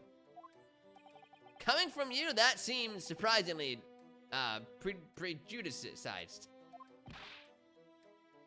This means when they said we never took nothing, maybe it was also a big fat lie. Is this true? Well, according to the police report, no stolen goods were found, so... Stop squeezing the mouse! Enough, I trust no one now. It's not the mouse's fault, sir, though. I must see with own eyes. I must investigate crime scene myself. I'm afraid that won't be possible. Yes, it is, Bruno. Easily. Sorry? With the prints from Hurley's red-handed recorder. Ah! If you compare the print that pictures... if you compare the print that pictures Ginny and the next print from half an hour later, you'll be able to see straight away if anything was taken or not. Cooey, Mr. Prosecutor. Tut. Calling the prosecution in the middle of a summation examination of all times. The print showing the accused threatening the victim after she broke into the shop. Is this the one? Oh, finally, we have a second print now, do we? Following this, the victim and the accused moved into the storeroom. Meanwhile, the Skulky brothers entered the shop and summarily heard the fatal gunshot ring out. I swear, if his outburst scene has anything to do with the mouse becoming a stress toy, I will riot. Please don't let that be a thing. He's so cute. Little squeakers. Sadly, none of these events were captured on film. This is a print produced by the camera half an hour later, after the brothers' flight. Is there anything missing? So this was taken after Hurley was shot then? As far as I can tell, nothing has been taken. That does seem to be the case. I can't notice anything that's obviously missing in the second print. So, the brothers who looked like criminals told only one lie. They shot man, but they stole nothing. It would seem so, yes. Good. No, not good. You were right. I did not understand situation. Now I know brothers have lied. I think it is very important to continue the trial. Yay! We got the Russian man to agree. I finally went on Animal Crossing. I'm in debt to the blue walrus guy. Oh yeah, you can be in debt to him. I forgot about that. I haven't done it yet. Although, last time on stream, I don't know, was it on stream? No, I don't remember when. I went back to the island, I think to like take more pictures. There was a watch there for 67,000 Poki. Just a watch. It was stupid expensive. Stupid expensive. Yay. Well done, Bruno. The balance is shifting. Did you get in debt with Poki? You can buy things if you don't have enough Poki, and the walrus like gives you a debt. Yeah, a Rolex in Animal Crossing. It was crazy. Also, I have under 1 million bells now because I bought a fancy car. I couldn't help myself. I can't be asked to design stuff to resell. Well, it's a start, I suppose. But there must be more in what these jurors are saying that I can use to expose the truth. He's a manatee. Is he a manatee? Oh yeah, I guess he is. And if I can do that, we just might turn the situation to our favor still. Thank you, counsel. I'll continue with the summaries examination. And kindly hand that new photographic print to the bailiff to be filmed as evidence. I spot an excavator and a chandelier. Wait, what, an excavator? What's an excavator? What's an excavator?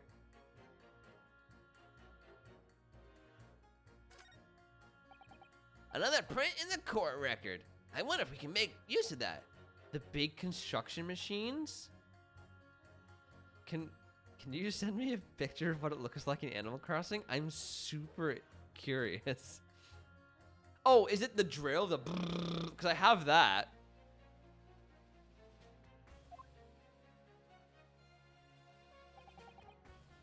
In Lake of Life, there are many dead fish. We must find truth. Therefore, I say not guilty verdict.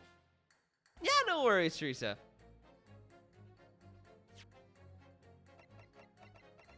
Okay, I have 2 pictures now.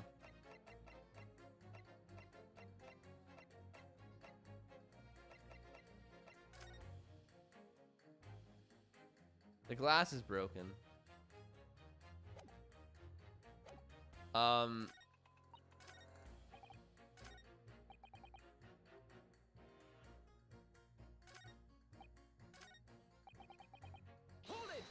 Hello, I like to.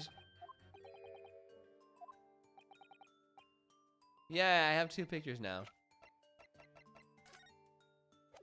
Mambo number 1 and Mambo number 2.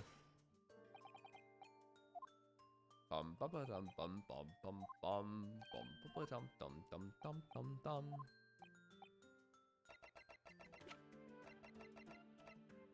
Yay!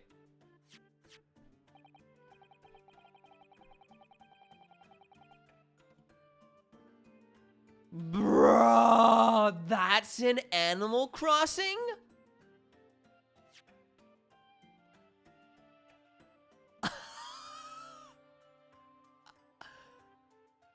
Oh my god. I want it. It's, oh my, it looks massive. Why did they put so many giant things in this game, man? Oh my god, that's crazy. Jesus. Oops. All right. These 2 prints were both taken with the same camera in Wendy Banks on the. Wait, that was in the shop? How was that in the shop? How? Not the shop, but like at the Poke Store, the job place. How? I must ask. How? I'm very confused.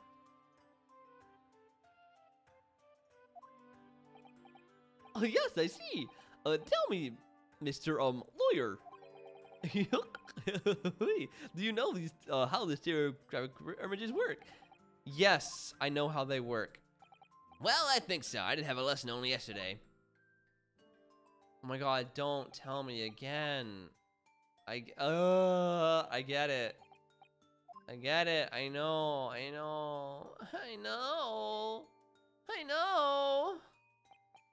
Yes, exactly. It's that small shift between certain objects in the 2 pictures that's really important. So, what happens if you use 2 photographs that are exactly the same then? No, obviously that wouldn't work at all.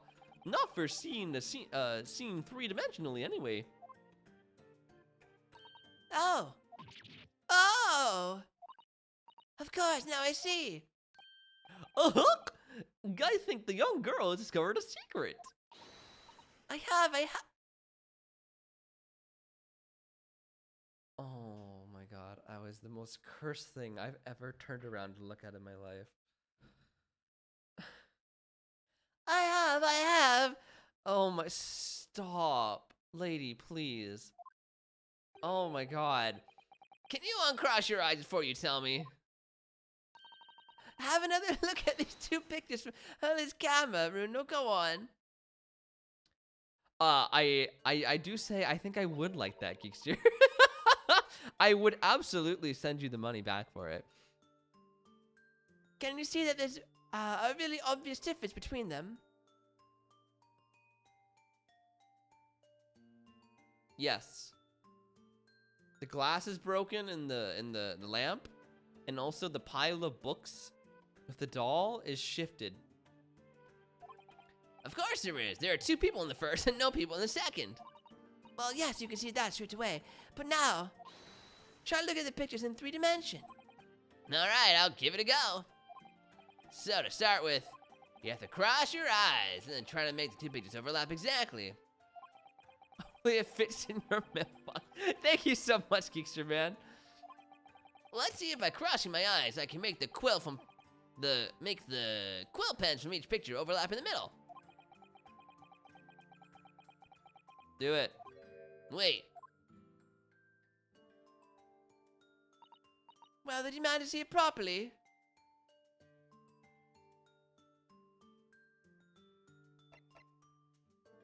Did it actually want me to cross my eyes? Not really. I'm just not very good at this. That's the trouble. Oh, don't worry. I have just the thing. I happen to bring with me a portable stereoscope. Oh, good. I know I mentioned this yesterday, but if you had that contraption with you from the outset, you could have saved me staring at Mr. Winniebank. And Gino, like, I hate them all that time. And if you remember, I said in reply that it's much more satisfying to be able to see the effect with your own eyes. Oh, no, no worries, Geekster Man. No worries at all, dude. I'm sure I'll get it eventually. Anyway, why don't we try using this helpful little aid now? Yes, please. Yeah. Wow, thanks for that. But the glass is also broken.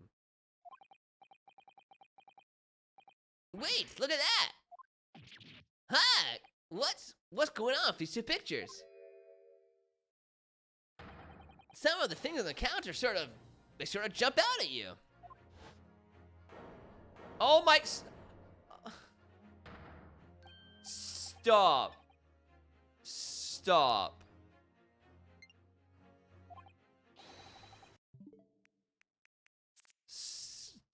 Stop.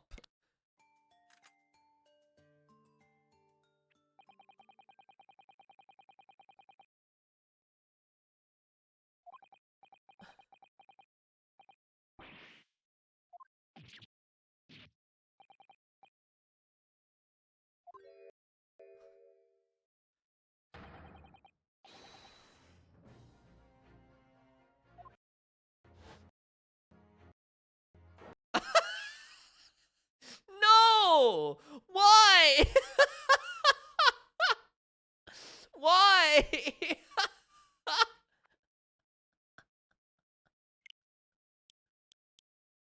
New PFP. Oh my god, no.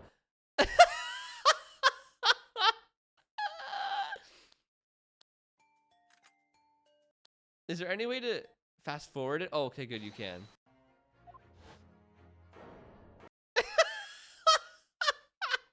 I hate it so much. Oh my god.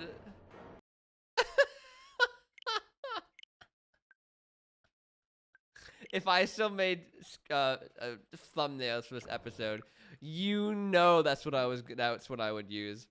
Matching profile pictures. Stop. everyone chooses a character from Ace Attorney with their eyes crossed. So far, we have the judge. We have Susato. We have Iris, and kind of the what's his name? The Reaper of the Berry, whatever his name is. What's his name? I can't remember his name now. Where is he? Van Zeeks. Van Zeeks, thank you very much, guys. I love these guys. 26 and 27. He's the older brother? Oh, wow. Never would have guessed it. Reaper of the Bailey. Not Barry, sorry. Yuck. That's the other amazing power of stereoscopes. Other amazing power. No. Stop. Everyone pick a character. Is someone going to explain this? Black magic, eh? Why did you do some of the things in the corner seem to jump out at you like that, He looks like Larry Butts. Yeah, he's his ancestor. He has to be his ancestor. I think you'll find that if you consider the basic principle of stereoscope, you'll answer your own question. Basic principles of the stereoscope. As I said before, if you try to look at two identical pictures using a stereoscope, it won't work at all. It's a slight shift in positions of a certain objects that you let's see pictures three-dimensionally. In other words, okay, we get it. Yeah, we know the stuff moved. Jeez, longest explanation ever. No, hold fire there, sir. Got a reasonable grasp of this whole cross-eyed business now, I'd say. But why the devil does this shift between the two prints exist in the first place? Larry Butts, I think, has been my favorite character besides Gordy. I miss Larry. He was a good character. Penny was obviously my favorite character. She was the best. Something this Christmas break. Oh, as long as you didn't do it just to send me an excavator geekster. Wow, what's the answer, fellow? Come on, you're the cross-eyed master. What, me? I haven't the first idea. No, Bruno, it's quite simple. It is. Just think it through step by step. The first photograph was taken at 1 a.m. Then, 30 minutes later, the second photograph was taken. But the position of some items on the counters appears shifted slightly in the interim. So that means that sometime in the half-hour interval, someone must have tampered with the things on the counter. Zookers! Someone tampered. New information. Stop. Not mentioned in testimonies. Fart. Stop. Yes. We've had to go around in circles a little here, it seems. But I'm starting to see what I should be aiming at in this summation examination now. Ladies and gentlemen, the question now is clear. We know the items on the countertop were moved, but by whom? Are you suggesting you might know? Of course. I can tell you right now who was responsible for the almost imperceptible shift in the items on the counter. But let me say first, in case I'm dead wrong.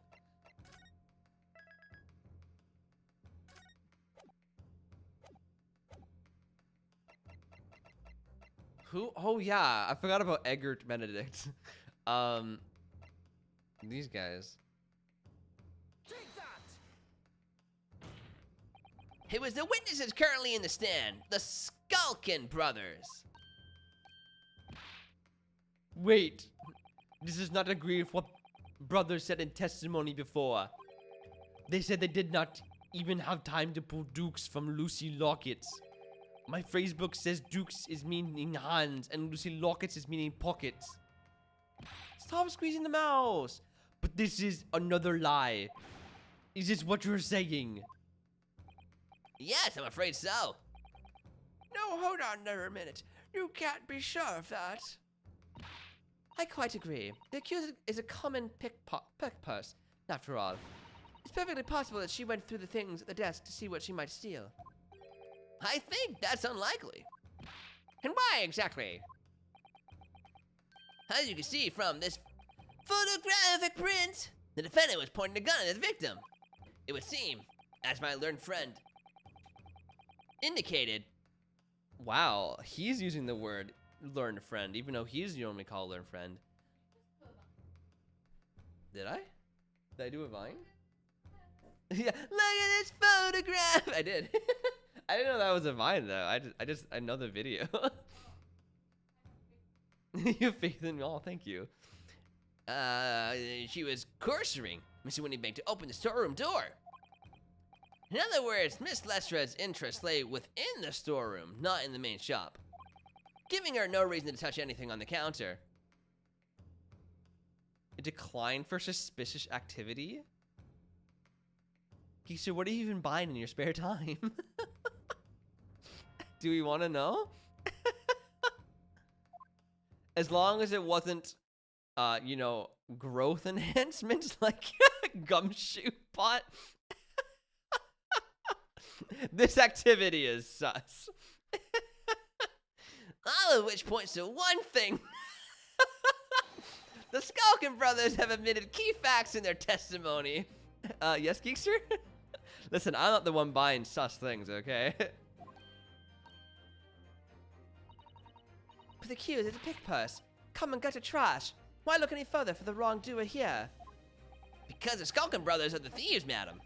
No better, in fact, worse than a pick purse. I believe that these brothers were looking for something on the victim's counter that night. Ladies and gentlemen of the jury, if you would condemn the defendant on the grounds that she's a pickpocket, would it not at least be right and proper to thoroughly scrutinize testimony given against her by two thieves? Well said. I, for one, would like to hear more from that shady pair. Bonk. Did he just use his head?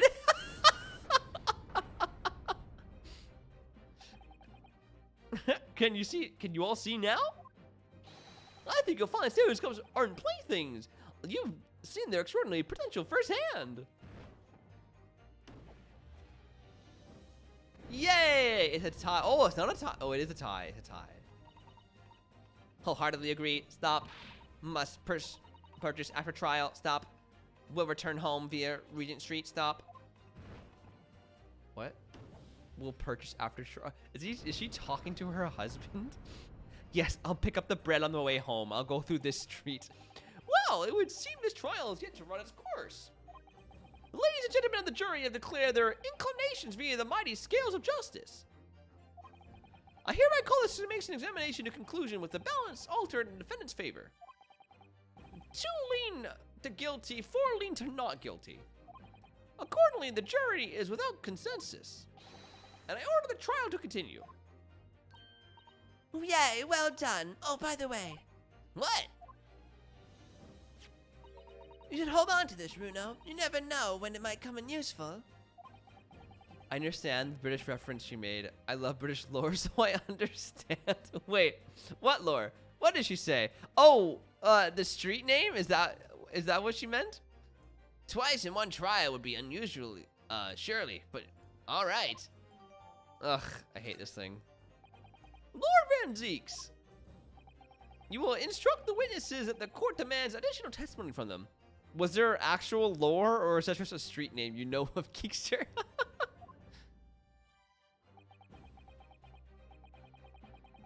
I'm sure it won't spoil the bouquet to do so, my lord. Yay! We did a win. We did a video game win. I've won myself another chance to probe that pair about their activities at night at least. And I won't stop probing them until I've given that Gina is innocent.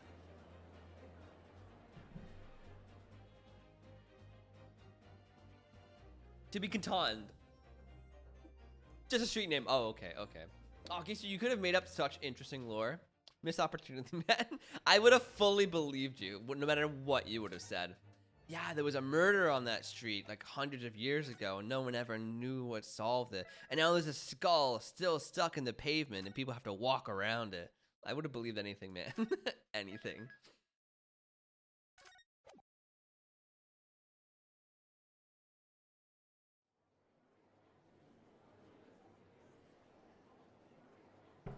Ryan, what are you doing? Order, please. Let us resume proceedings. Witness, you will now retake the stand.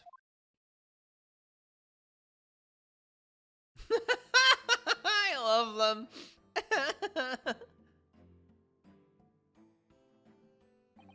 I presume you heard the defense's counsel's summation examination. Oh, yeah, Governor. I did, Gov, I did. Mr. and... I almost said Mr. and Mrs. Skulkin. Mr. and Mr. Skulkin. God blimey. This is gonna be hard work. Earlier in this trial, you gave the following testimony about your actions after you entered Windy Banks. Well, it was... well, it was Bedlam as soon as, weren't it?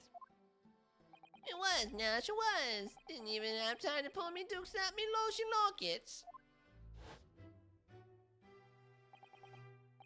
Yeah, all of London teabag supplies are imported there near the River Thames. Rumors say they've been caught by replacing the tea leaves in the bags with weed leaves and drug, hence the name Regent Street, as it's highly administrated by the police. I think I just made myself a trap. I don't know if that's true or not. That sounds very, very real. And I fully 100% believe you. But also, now that I've said I would believe anything you said, you could have made that up. But I do believe you. However, that was a lie. You brothers. On the night in question, you rifled through the items on the victim's counter. That freaking faces. We never done nothing of the sort. How you figured that out?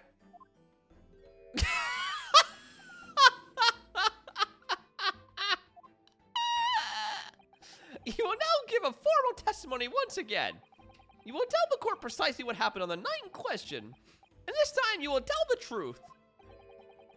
Each slide that passes your lips serves to increase the severity of your punishment. Dumb and Dumber. Yes, exactly, Geeks. That's what I call them, too. And that, gentlemen, may deal a crushing blow to your chance of ever seeing the light of day again.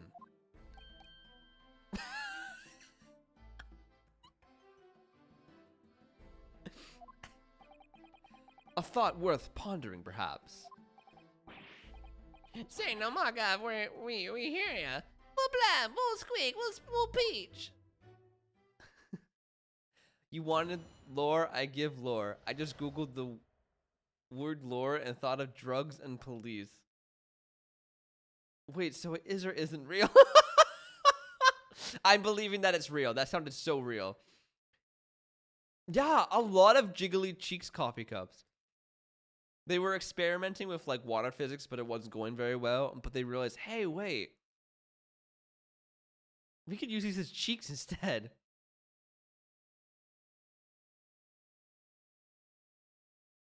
Oh, you Googled the word region. Oh, okay. Okay, gotcha. Geekster. So wait, it is or isn't real?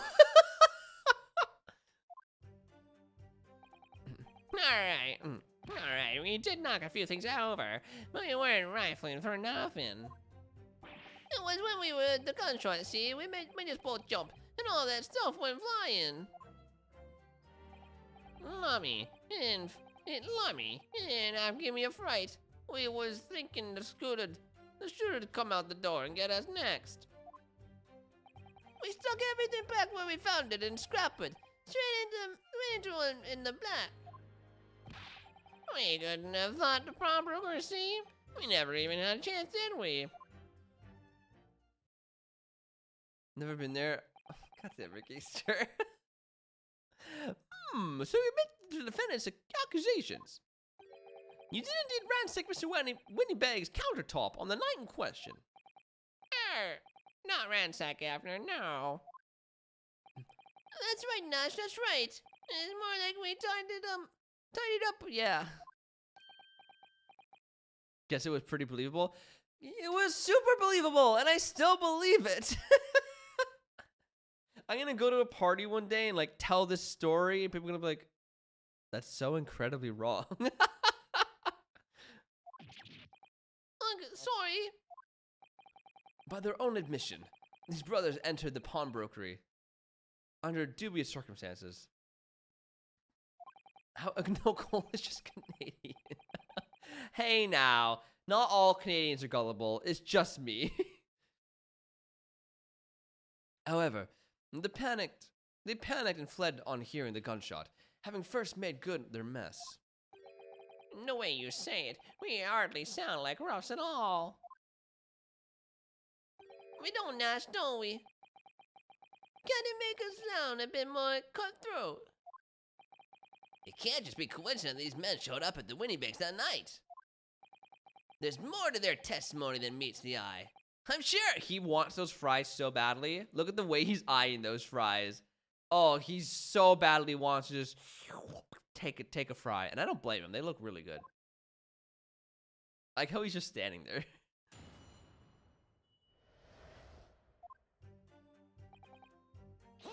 Hold it! If that's the case, then why didn't you testify to that effect in the first place? Well, you know, we ain't exactly squeaky clean, are we? We ain't, Nash, we ain't. If we admitted to something like that, people would think we was up to no good. You are up to no good. Well said, Ringo, my old China. My old China. We'd only landed ourselves in even more trouble. And in fact now, as a result of lying in our previous testimony, that's exactly what you've done. Landing yourselves in even more trouble. No, well, that's rotten luck. That's rotten luck. Drippy! Happy birthday, Drippy! What do you walk into? You walked into your favorite content on ColeHillChills, Drippy. We picked it just for you, man. Just for you. All right, Drippy. You need a birthday song, but don't worry. I know you like to skip the dialogue, so I will sing a fastened up happy birthday for you. Hap to you, hap to you, hap dare Drippy, hap you. There you go. You skip the dialogue. Happy birthday, Drippy, man. I hope you're having a great day, dude.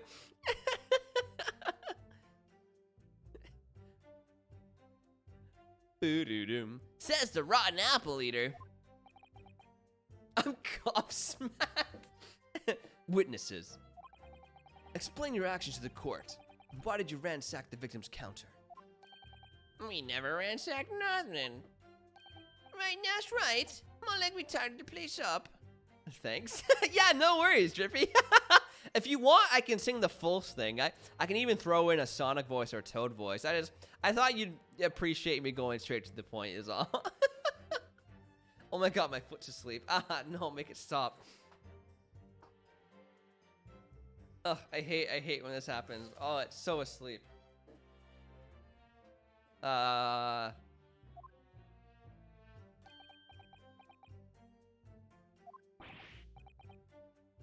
sorry. Oh my god, I love Done Cole.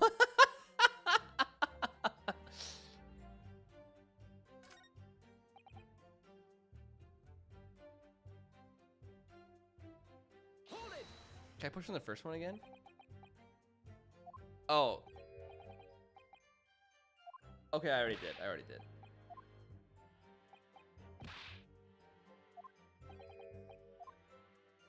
Sorry, I got lost. I was distracted by birthdays.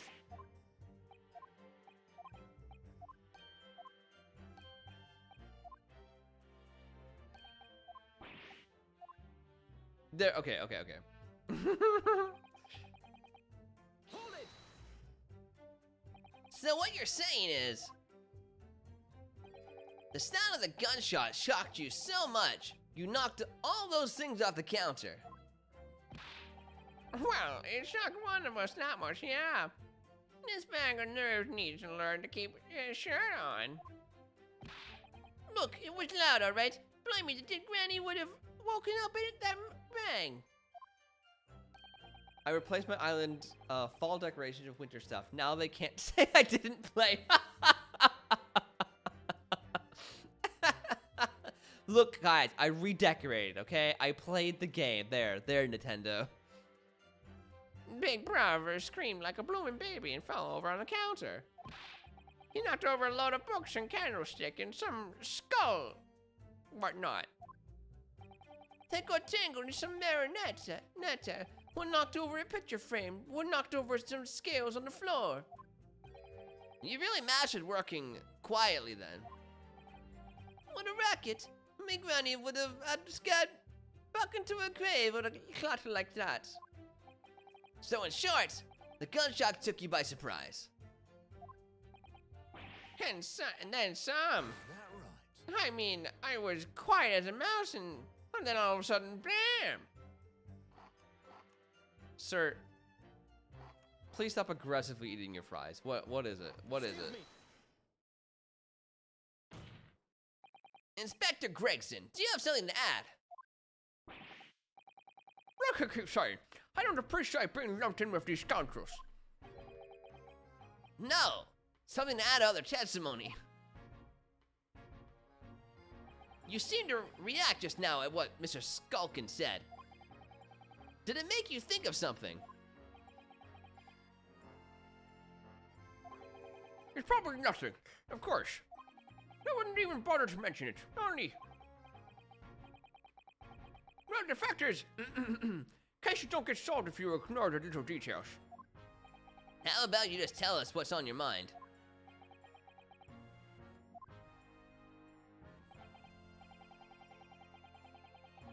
Natch's voice is kind of believable. What are the green guys' name? Oh, Gregson? Oh, thanks so much, Geezer, man. One of my favorite voices. When he was first introduced, he was eating fries, and I was like, oh, He's got like his mouth full like this. and I freaking love it. As you know, we brought these fellas into the yard for questioning last night. And the statement they gave them told a slightly different story to what they're saying now.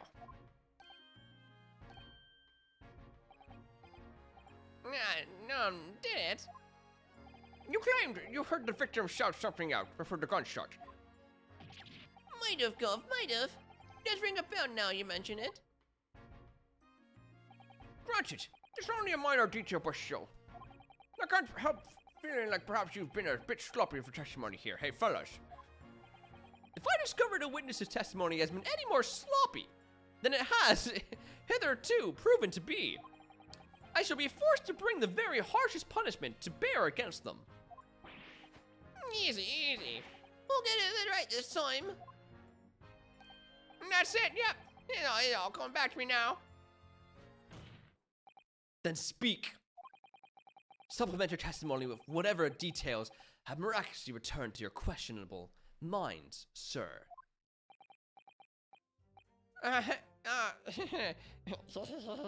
Lisa, no, Lisa! Right you are, Gov. Just before the gunshot, never the gunshot. We heard a voice yelling out, give me the gun. Ew! What? You don't like Stitch, Geekster?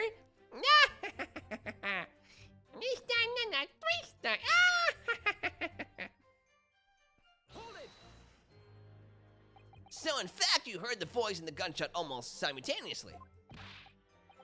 We did, Gov, we did. Although, I suppose if you're being honest, we heard kind of a wavering voice before the yelling and all. If you don't want to get shot. Give me the gun! Bam!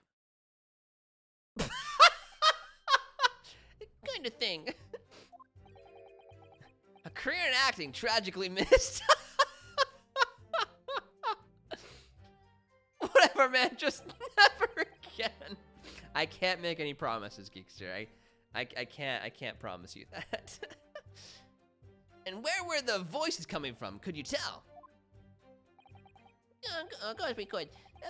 From the other side of the door behind the counter it was. From the storeroom, where the victim was found dead. And the voice you heard, it was out of the victim, Mr. Winniebank. On me granny's life. Of course it was. On his granny's life. Of course it was.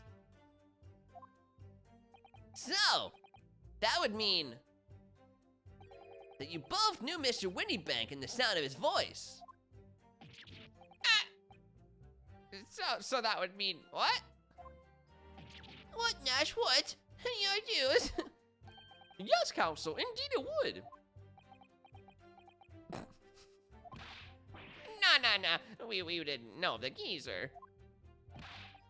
Oh, how am I supposed to deny it when the bloke in all the fancy clobbers giving us that evil eye? If you value your lives, you will ensure your testimony is accurate and true. On me granny's life it is. On his granny's life, it must be. But they're brothers, so they're both grannies. It's a good job his granny's dead. To summarize then, no, what a threat. Immediately after hearing the voice of the victim, you then hear the gunshot, causing you to stumble and upset the items on the counter, scattering them all over the shop floor. Yeah, make it sound like we're clumsy. Don't forget we tied it up after, like good little boys. Anyway, the way I see it, the bloke what owned the place was holding a gun, so we should have just fired instead of yelling at the girl. Hold it! Wait? You're saying Mr. Winniebank had a gun in his hands?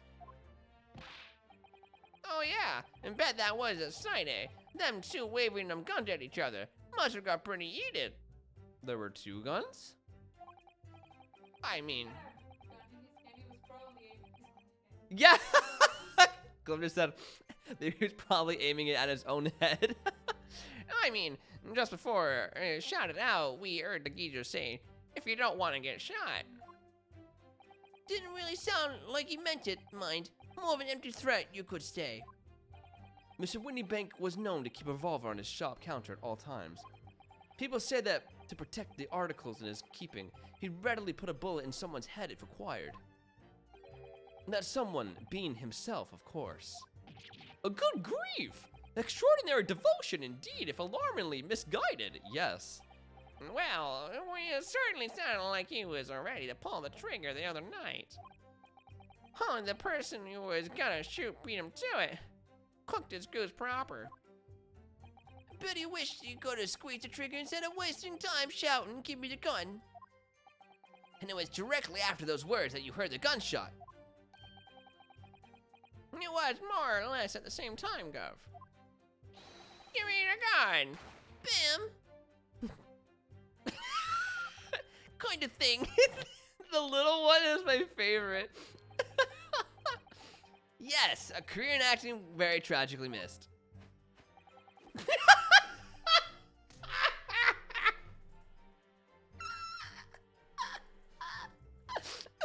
made these characters gets a gold medal. Look at their faces. Glenn, can we have matching profile pictures and can it be this? You want to be the little one? Yes, of course. Oh, Coffee Cup says hi. Glenn says hi.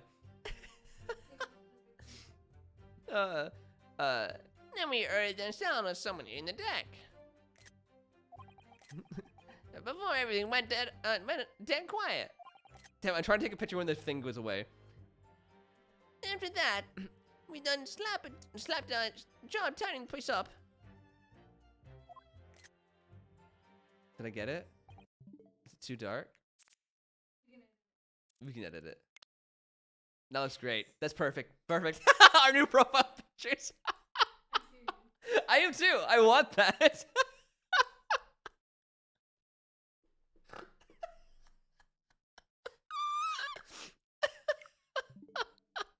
That's amazing.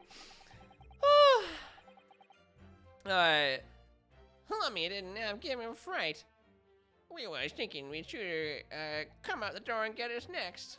Oh, wait. No, I have to press on that. Hold on. Hold it! So, you didn't try to open the storeroom door then? Not on your life. It went deadly quiet after it did. Put the wind right up me. Words. But anyway, the door was locked once it. No wait, the was open. The voices keep changing. I'm trying to keep them consistent. The door was locked, wasn't it? No way that was opening. Yes, of course. It was locked from the inside. Or so we've been led to believe. It was, Gov, it was from the inside. Right. So we had no way of knowing what was going on in there, do we? Unless there was some other way to get a view of the inside of the storeroom. Like through the keyhole, or a spy hole, perhaps.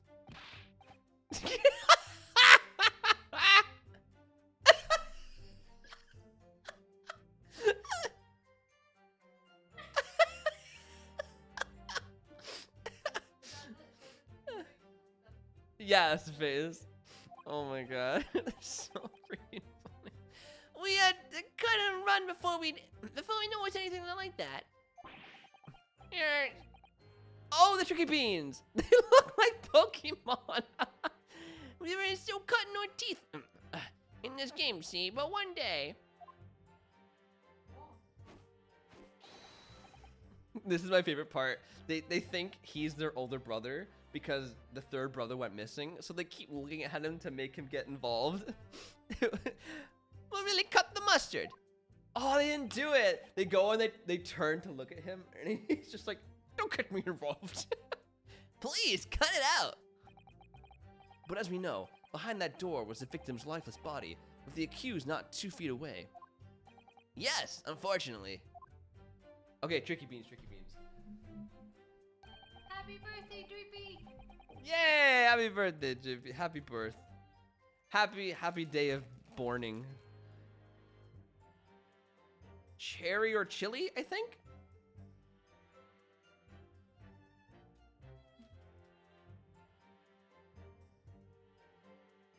Cherry?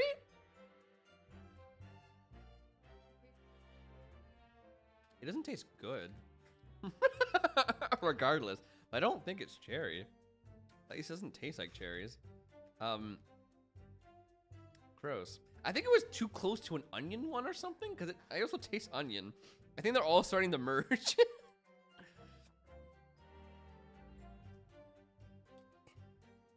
There we go. Are you gonna make another coffee?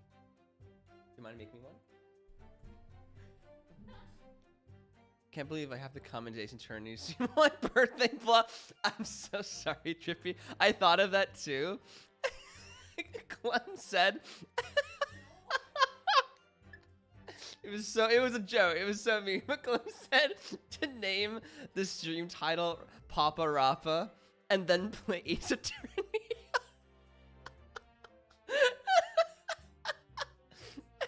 So no. I know. I said Drippy would not come back after that. That is a surefire way to make sure he never comes back.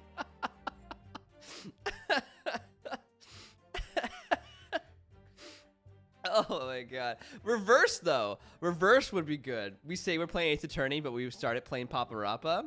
I mean, we can't play Papa Rappa. I don't have anything that plays it, but that would be a great surprise. Ugh, I can't get the taste of that bean out of my mouth. Oh, thank you. Gina was in there, unconscious, with a gun in her hand. To confirm, would it be correct to say that neither of you set foot inside the storeroom? Oh, that's right, Gov, that's right. We couldn't have, even if we wanted to. bum bum bum bum.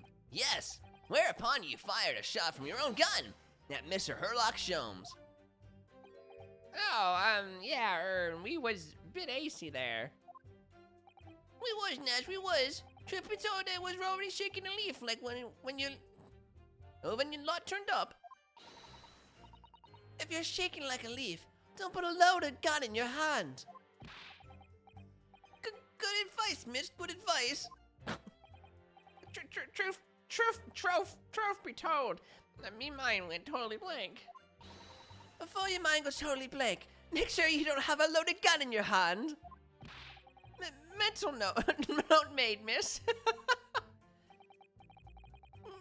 after we landed down on the street, but apparently we looked dodgy at the coppers or something, so they clapped the derbies on us like winking.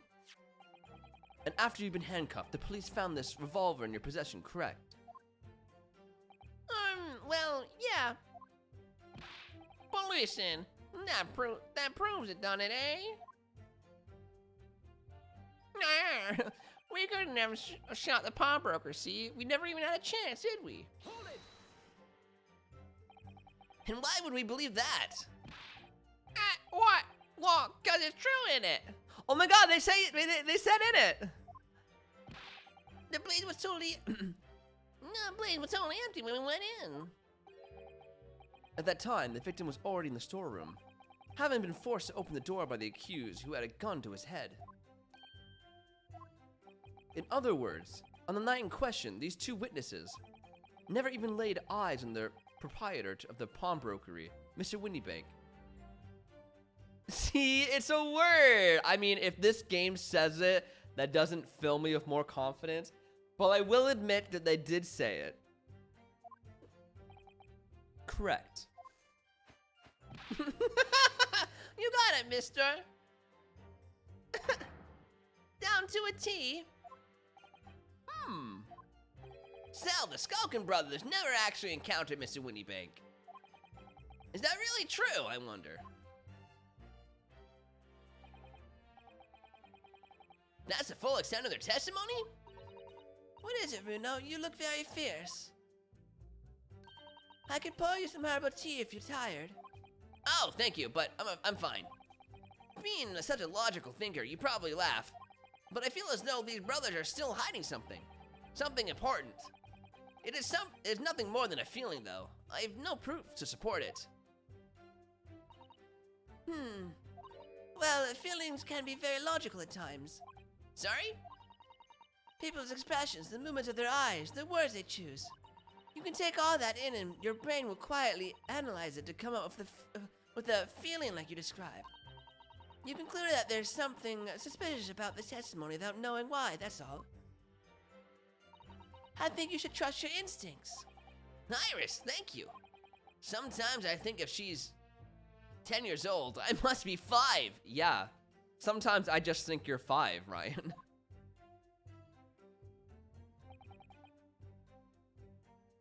Now what? Okay, hold on. Alright, we did knock a few things over, but we weren't rifling for nothing. Just before the gunshot, we heard a voice yelling out, "Give me that gun." The bloke what owned the place was holding a gun, so we should have had just fired instead of yelling at the girl. This one seems the most suspicious to me. It didn't have to give me a fright. We was thinking the shooter come out the door and get us next. Wait. We took everything back where we found it. We couldn't have shot the pawnbroker, see? We never had a chance, did we? But...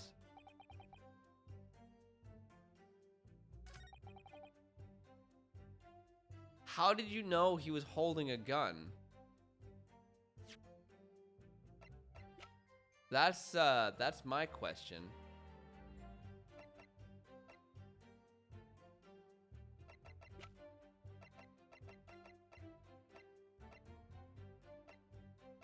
Let me just quickly go through my stuff here.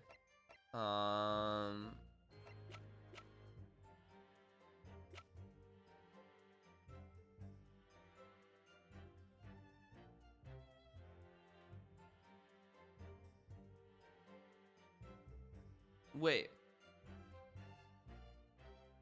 A single bullet wound from the back? It went through his back? The bullet entered the body from the back on a gently risen diagonal trajectory. But they kept saying, you know, he was facing him. Something doesn't make sense.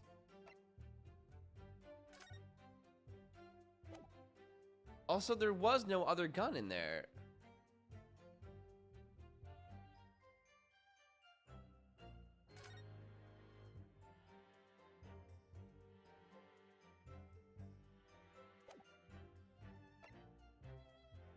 This is Winnie Bank's gun.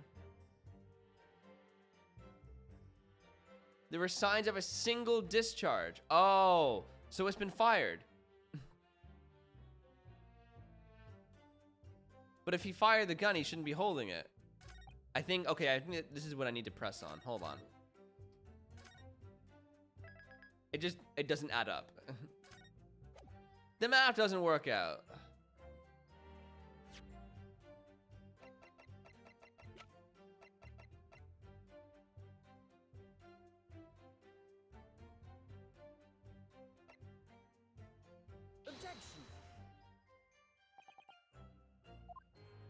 Nope, I messed up.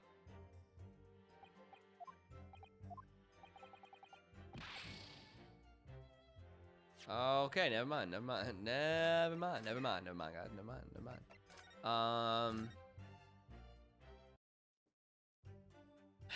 Okay.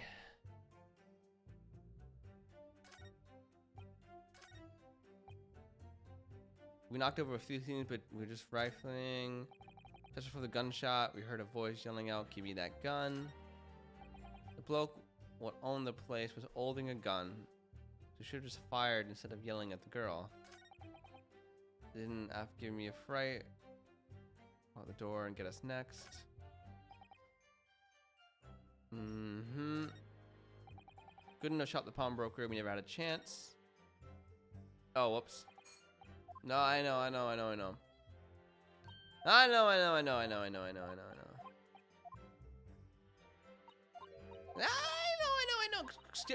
Skip.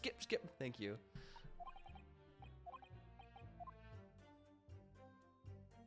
Oh, whoops. Didn't mean to do that.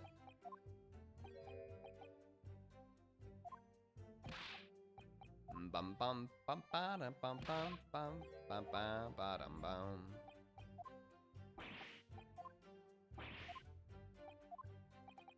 Yes. We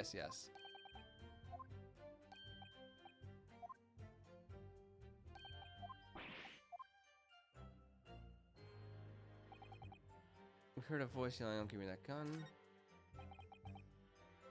The bloke what owned the place was holding a gun.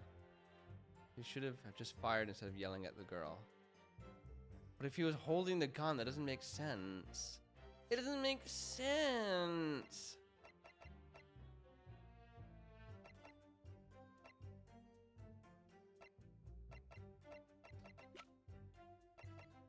Is there any paper that says there's only one gun found in the room?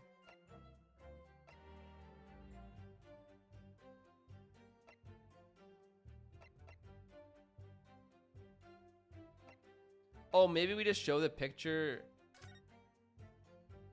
of her holding his gun? Let's try that.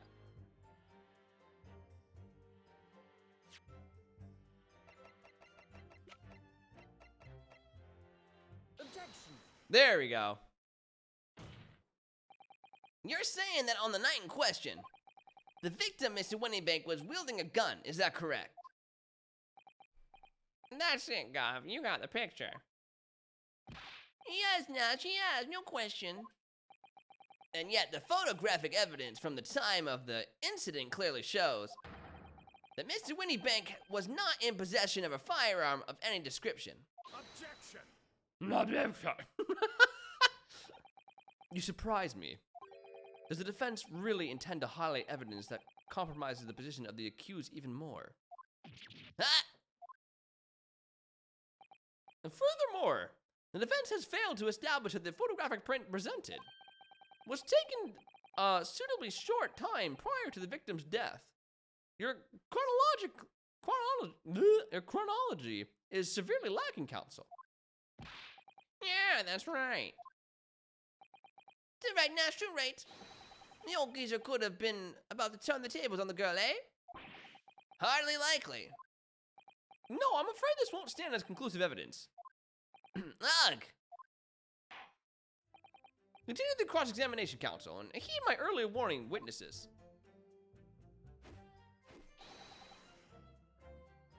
A skulkin's never skulking.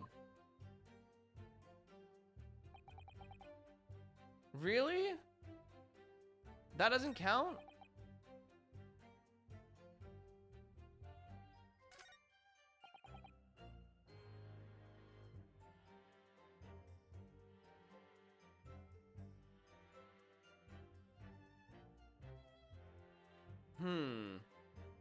No, not your iPad. First it's your wife, now it's your iPad, Geekster.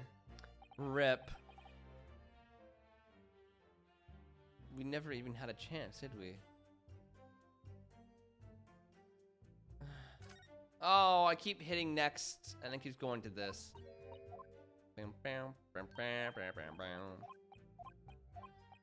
I think there's something I need to press on again. Because halfway through, I went to the detective, but I think if I kept going, it would say something different.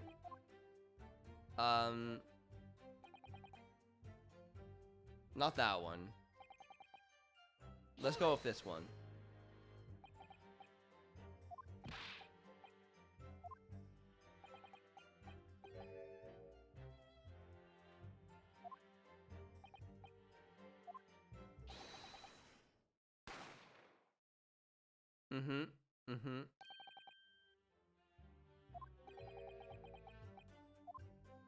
Okay, not that one.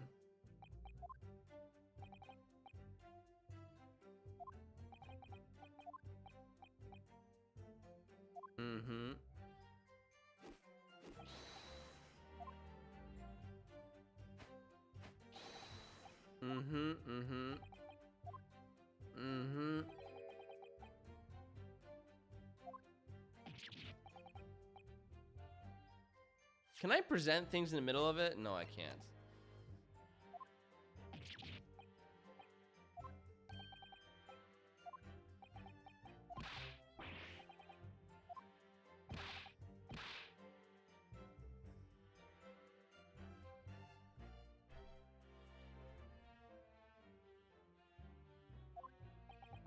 Okay, well, we clearly know.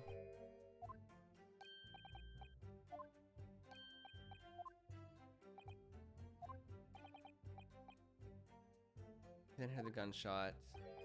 Yo, welcome back, Genie! Did I see a drip drop?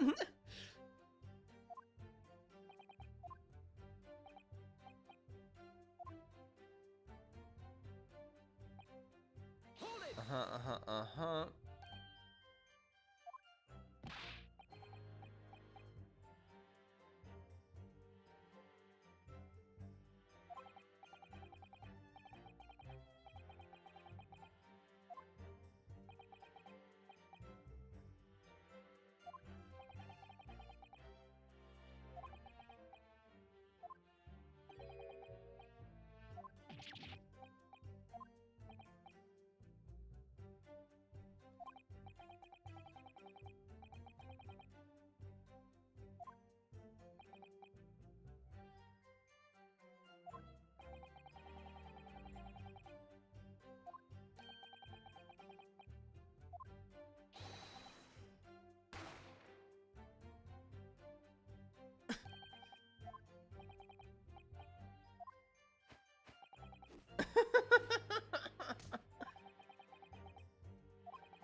Man, I don't know what else to do.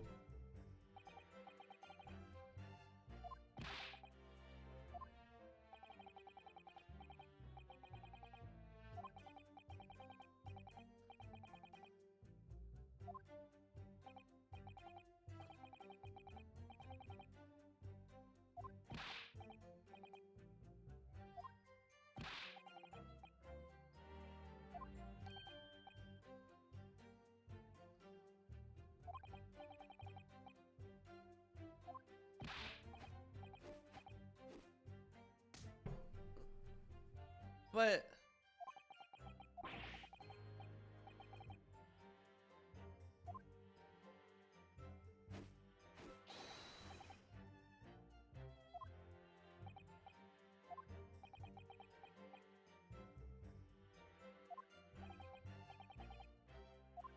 Ah!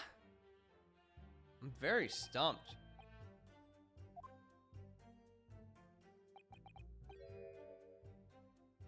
Neither of you set foot in the storeroom. That's right, Gov, that's right. Good enough even if we wanted to.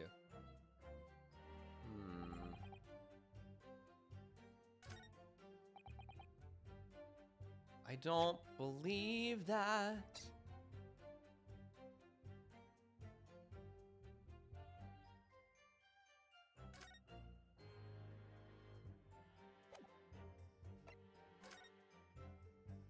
Is there anything we can use against that?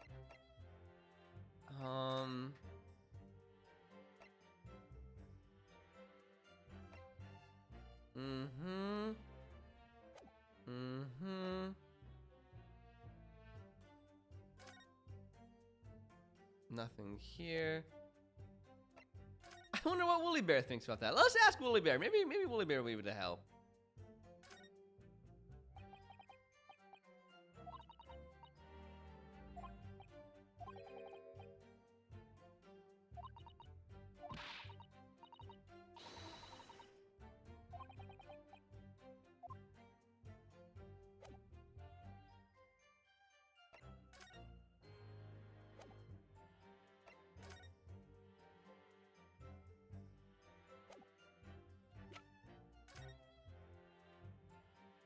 His name's Pop Windy Bank. Aww.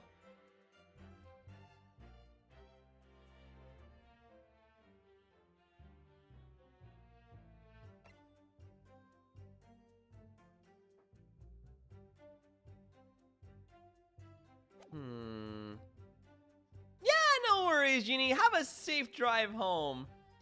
I meant in general. I'm sure he doesn't give a whisker about video games. Are you sure, though? Have you asked him? Bye, Genie. Have a terrific night. Thanks so much for stopping in.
I am stupid stumped. I might have to look up what to do. Hold it.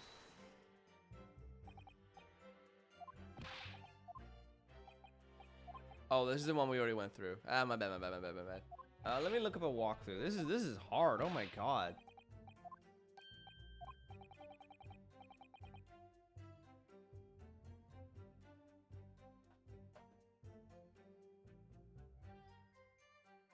What part are we on?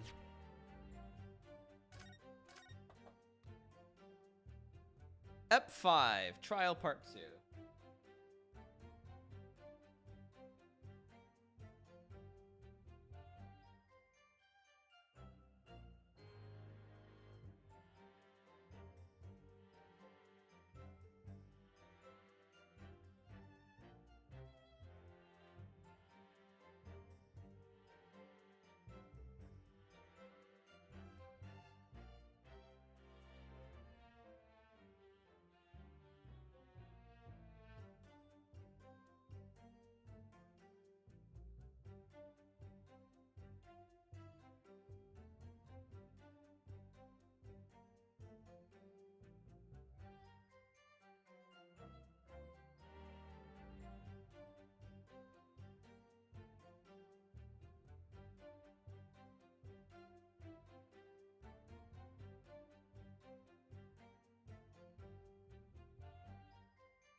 Okay, hold on. What?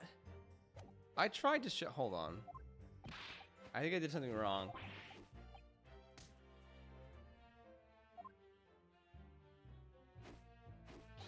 Oh, Woolly Bear is so cute. See, Woolly Bear obviously cares with the game. Look how quickly Woolly Bear is moving. Like, oh, I love Ace Attorney.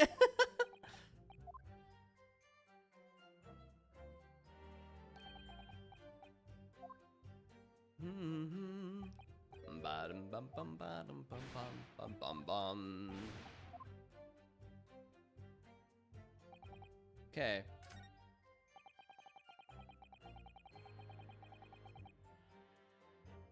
At statement 3. Present the autopsy. Present the crime scene photograph. Crime scene. This one? Objection. So you're saying that on the night in question, the victim, Mr. Winniebank, was wielding a gun, is that correct? That's it, Gov. You got the picture. Yes, Nash, yes, no question. And yet, photographic evidence obtained immediately after the incident clearly shows that Mr. Winniebank was not holding a firearm of any description. Hey, you what? Gordon Bennett, that ain't right. Objection! There can be no question that the victim's revolver was used in the incident. I would remind the court that Mr. Winniebank's gun was found at the scene.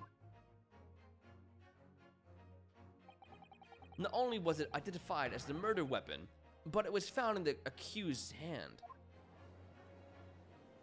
The box he's standing on. Yeah, that mole tooler used the victim's own gun to finish him off.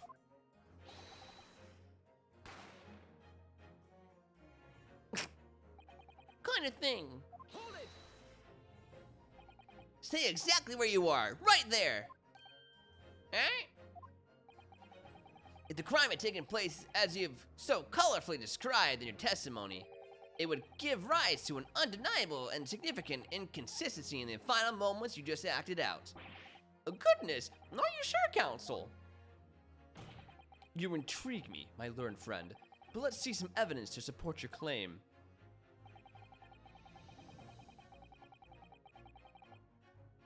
It has to be the same picture, right? No, the autopsy report. Yes. Take that! According to their testimony, the witnesses claim to have heard a shout of, "Give me that gun," followed by the gunshot.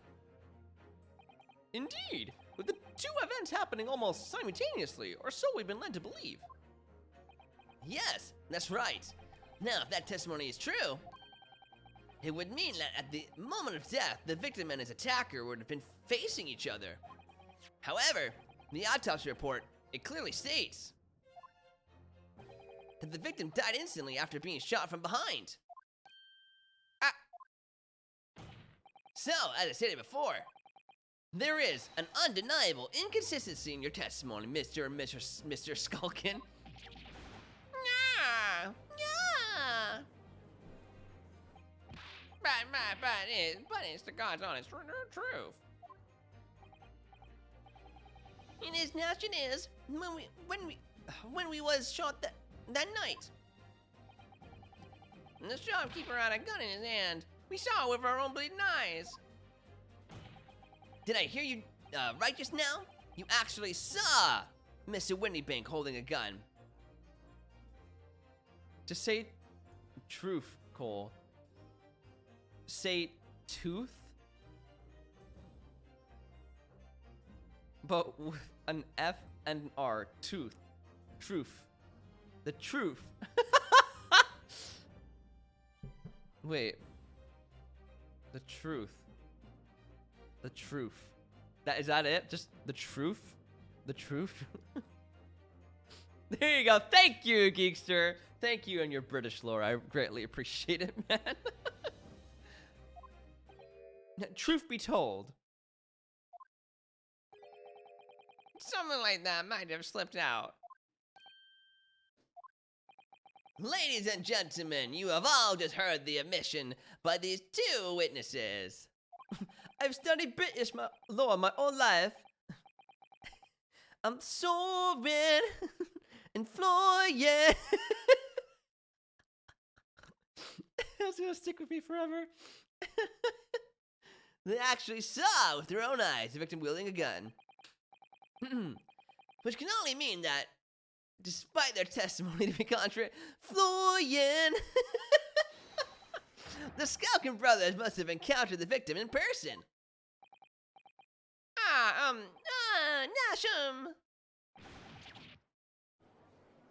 Got him. Order! Witnesses, explain yourself at once. Well, the thing is, if, we're supposed to, It would seem that my previous warning fell on deaf ears.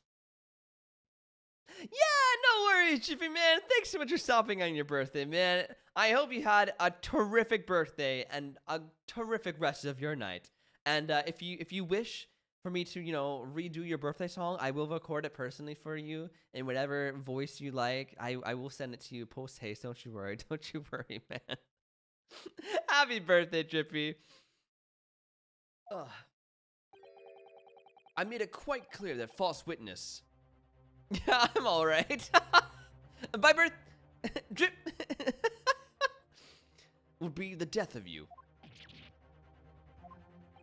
Am I to understand that you replaced the untruths of your original testimony with renewed lies? Ever so sorry, Governor. Truth is, cut it out, Nash, cut it out. If we blab now, you know I don't do it to us. He? Who are they talking about? Let me make your position here perfectly clear. You will talk. There is no other option available to you. Bruv, come on, the game's up. But you'll have our guts for garters. In case it hasn't sunk in yet, no matter how hard you try to hide it, the truth will come out. On the line in question, it is now apparent that you brothers met face to face with the victim. He loves threatening people. Wonder what his kink is. Well, whatever it may be, wink, wink, wonk, wonk.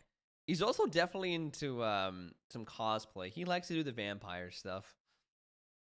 I demand you testify again to explain the precise circumstances under which this meeting took place. Well, Do we have to? On pain of death. I suggest you make yourselves fully aware that this is your very last chance to tell the truth.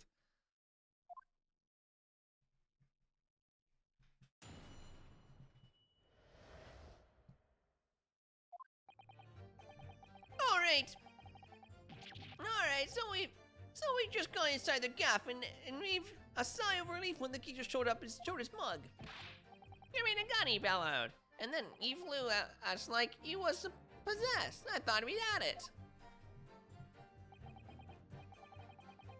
Oh, an old geezer, that bloke was strong as an ox. He shook me over the counter.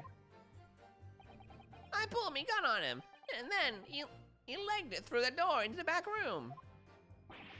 We never had nothing to do with killing him. That's all that would happen, I swear.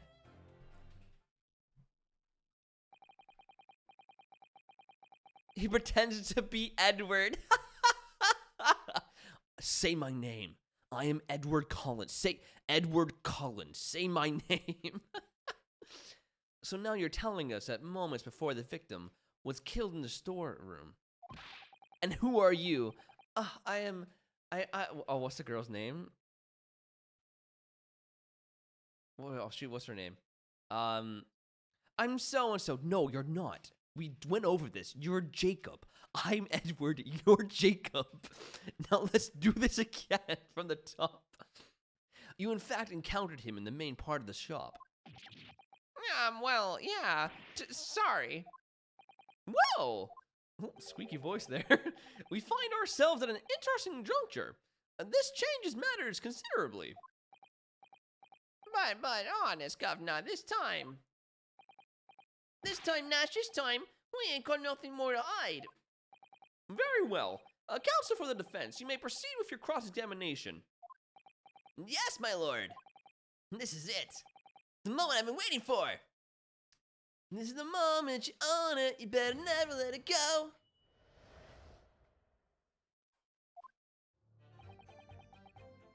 Hold it!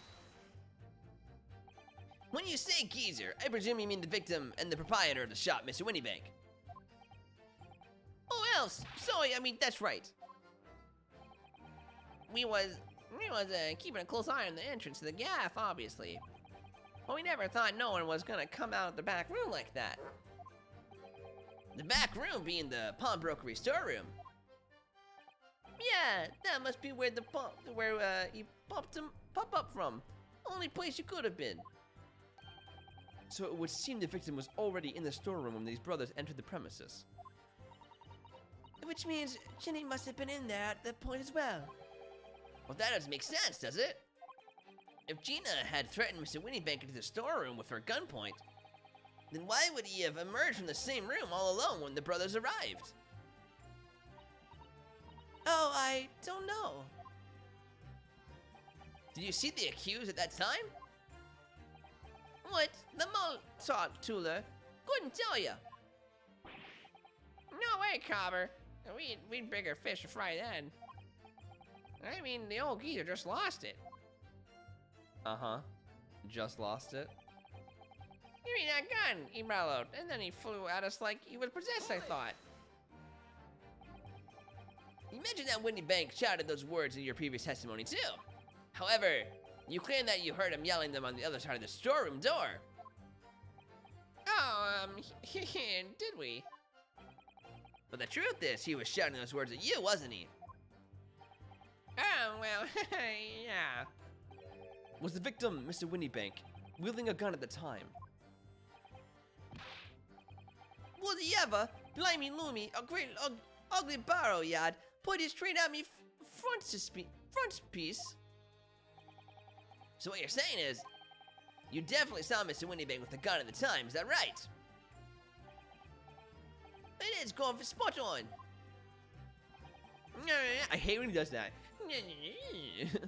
Then all of a sudden, he came at us. He did. It was bedlam. I don't know who was going for who. You were clearly all going for each other. Like Nasha, we thought we'd had it. I mean...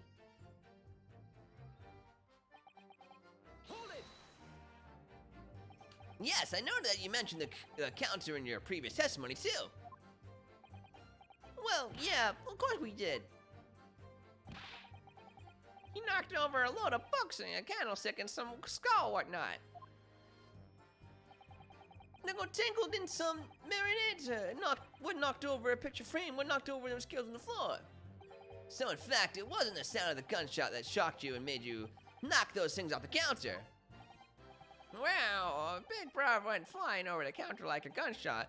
I can tell you, none of the old geezer pinned him. He did, Nash, he did.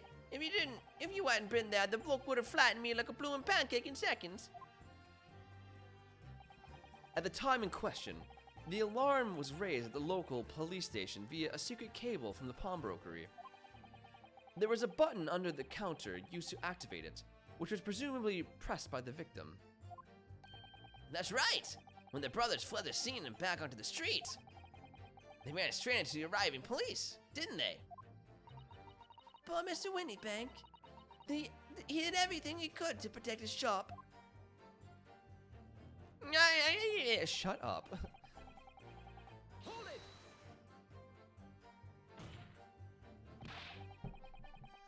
Were you intending to shoot Mr. Winniebank? No, never. I was just, looking out for me bra, weren't I? He was being flattened, don't forget. By a man whose shop was being burgled, yes. And then, the man fled into the storeroom when you pointed your gun at him. Is that it?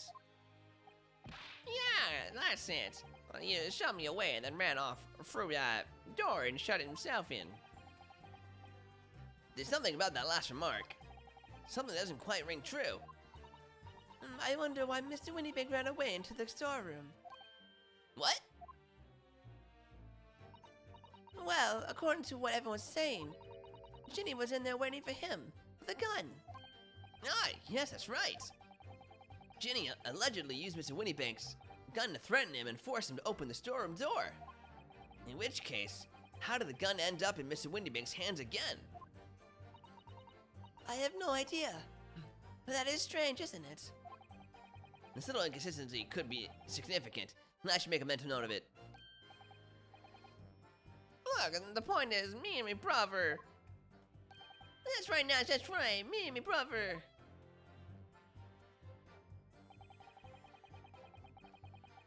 The second last one. Nothing to do with it. Okay. Hold it! Hold it! You say you had nothing to do with it. Nothing at all. Nothing of nothing. Yogi's away and shot himself in the back room, didn't he? Locked it was from the inside. We know it was, because we tried it open. But it's a decent door, that one. Good and strong. Wouldn't budge an inch. So in the end, the situation remains unchanged. Inside the storeroom with the pawnbroker, there was only one other person. The sole person who could possibly have shot the victim, the accused Miss Gina Lestrade. Ugh! It would indeed appear so. What say you to that, counsel? I don't know. Was there anyone else apart from Gina who could possibly have shot Mr. Winniebank? I don't know. Was there?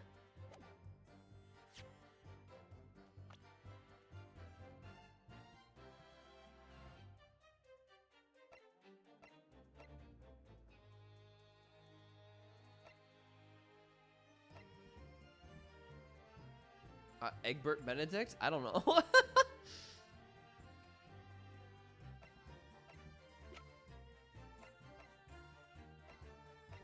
I have no idea.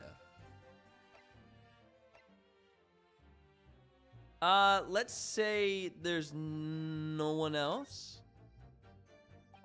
He's right. Gina's the only one. There was no one else in the room. With an attitude like that, Bruno, it really will be all over. Now a 10-year-old is reading the expression on my face. Well, you just don't have that many. Wide-eyed, sweating, smug, and happy. That's about it. Surely there's more than that, isn't there? I guess the game producers didn't give me that many faces. Anyway, I think you might want to consider some other possibilities here. Or rather, I think you have to. Otherwise, we won't get anywhere. Or rather, you won't get anywhere.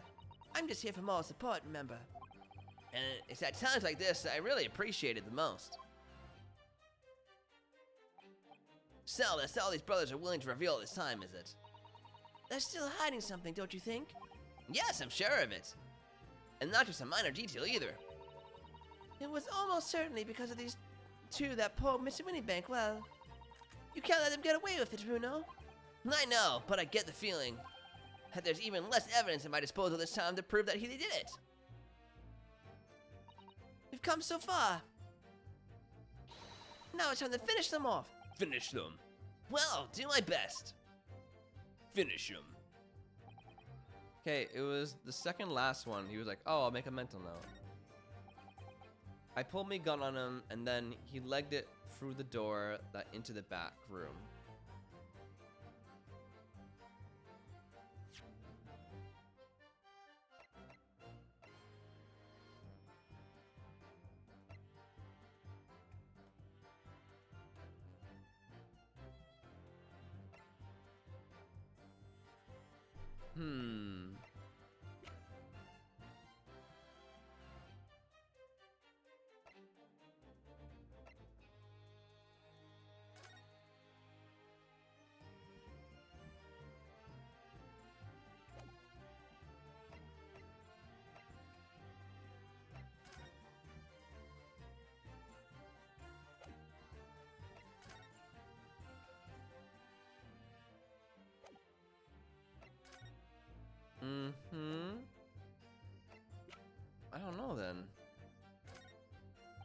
Maybe we'll say there could have been another person.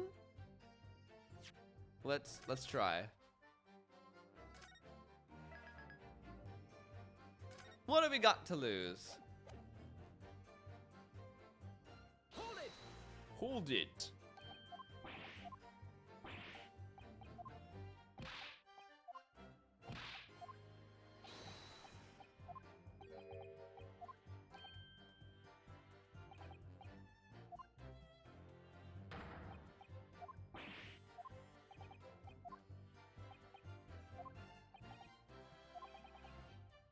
Yeah, there was totally someone else in there. Mr. and Mr. Skulkin. Yeah, what? What's that look for? From the moment you admitted that you'd encountered the victim face to face that night, the course of this trial changed completely. It did. What is your point, my learned friend? And the question we must answer is who could have shot Mr. Winniebank? And it is the belief of the defendant is not the only possible answer at all. Oh? You have my attention. In that case, let us return to this plan of the premises. The victim was killed in a storeroom which was locked from the inside. Those are the facts. So pray, what other possible answer to the question of who shot the man could there be? The council! You must now provide answers to the court in respect of 2 conundrums. Oh god. 2, my lord? Twice as many chances to be right, maybe. Indeed, namely, from what location did the culprit shoot the victim? And furthermore, where was the victim at the time? Understood, my lord. Are you alright, Runo? I'm not entirely sure, but there's one thing I am sure about. If I could prove that there's a credible new alternative to what happened, it would change Gina's perspective hugely. So now, time for some clarity. Show the courtroom on this plan the answer to the question posed by his lordship. If you believe someone else could have killed the victim, indicate from where that person could have fired the gun.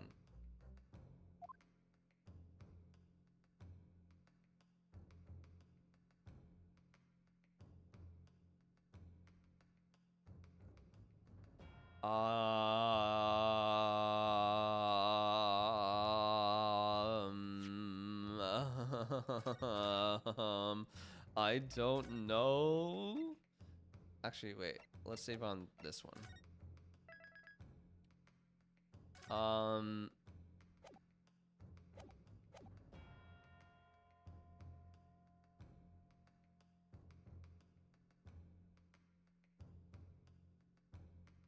Could they have shot through the hole in the door?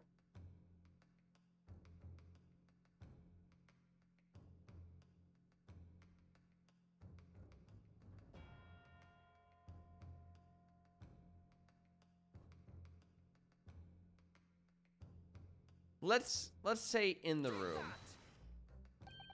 The defense believed the culprit could have shot the victim from this location here. And in answer to the second question, assuming the culprit fired from the location indicated, where was the victim at the time?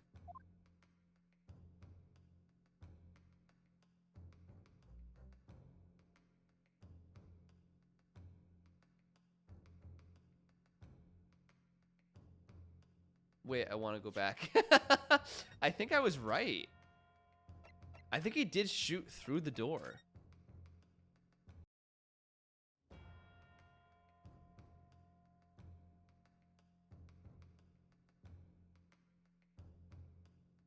Here. Take that!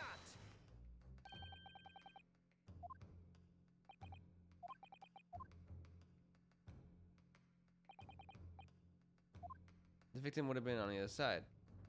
Take that!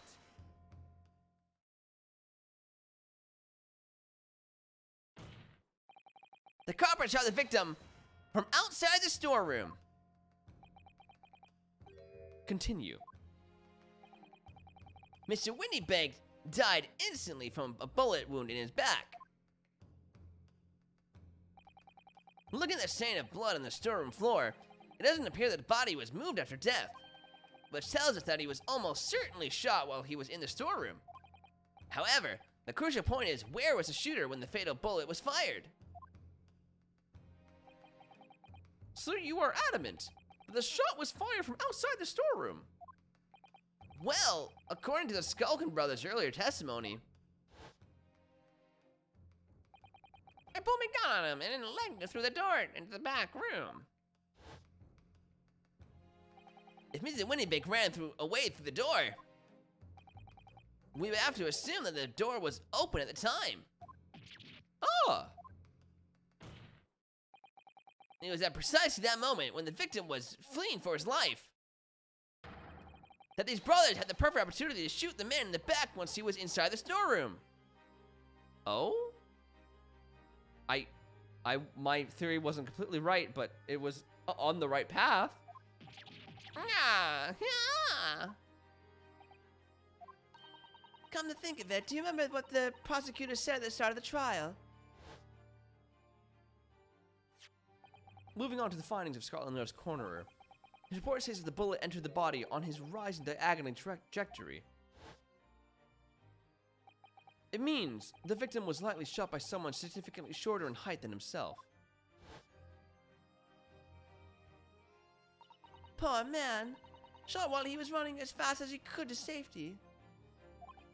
Ah, of course. He would have been leaning forward as he was running away. So even if the bullet was fired horizontally, it would still have entered his body and up. Oh, I just thought it was gonna be the short guy. So the culprit isn't necessarily someone shorter than the Mr. Winniebank. Objection! Objection. I'm sure my learned friend can't have forgotten that the storeroom door was found closed and locked from the inside. You claim the victim was shot as he fled into the room.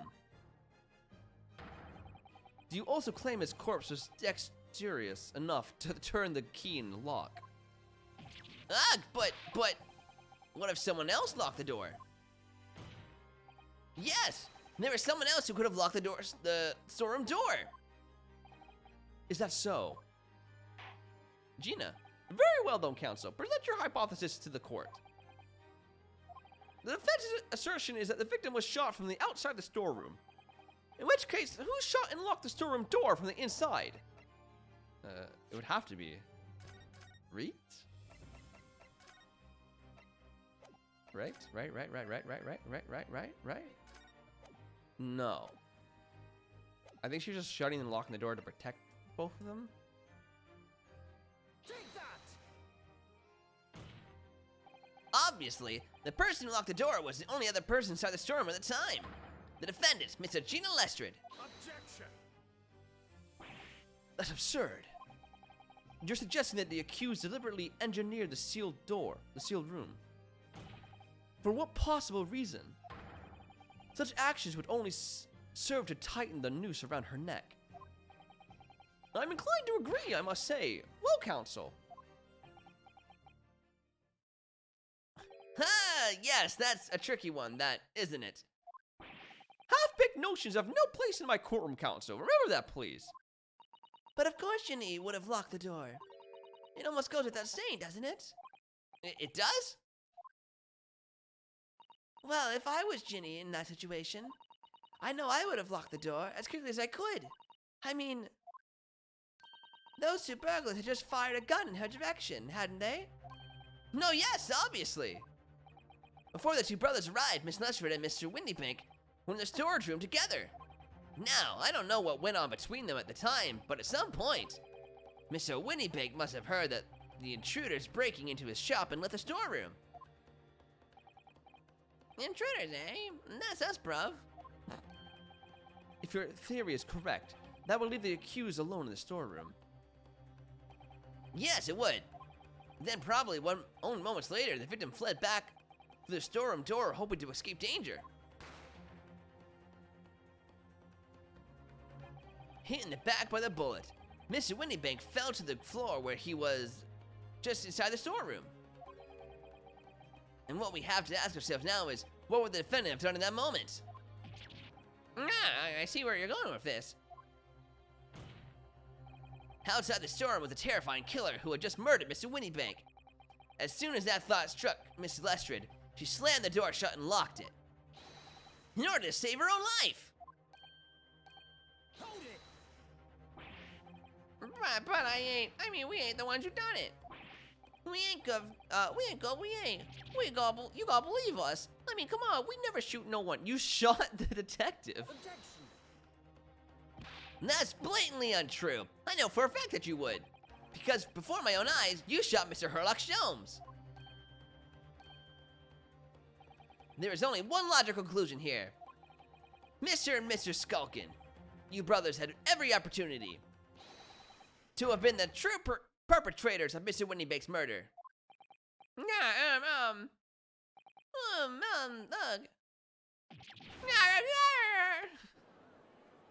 I don't think it was them. I think it was a third person.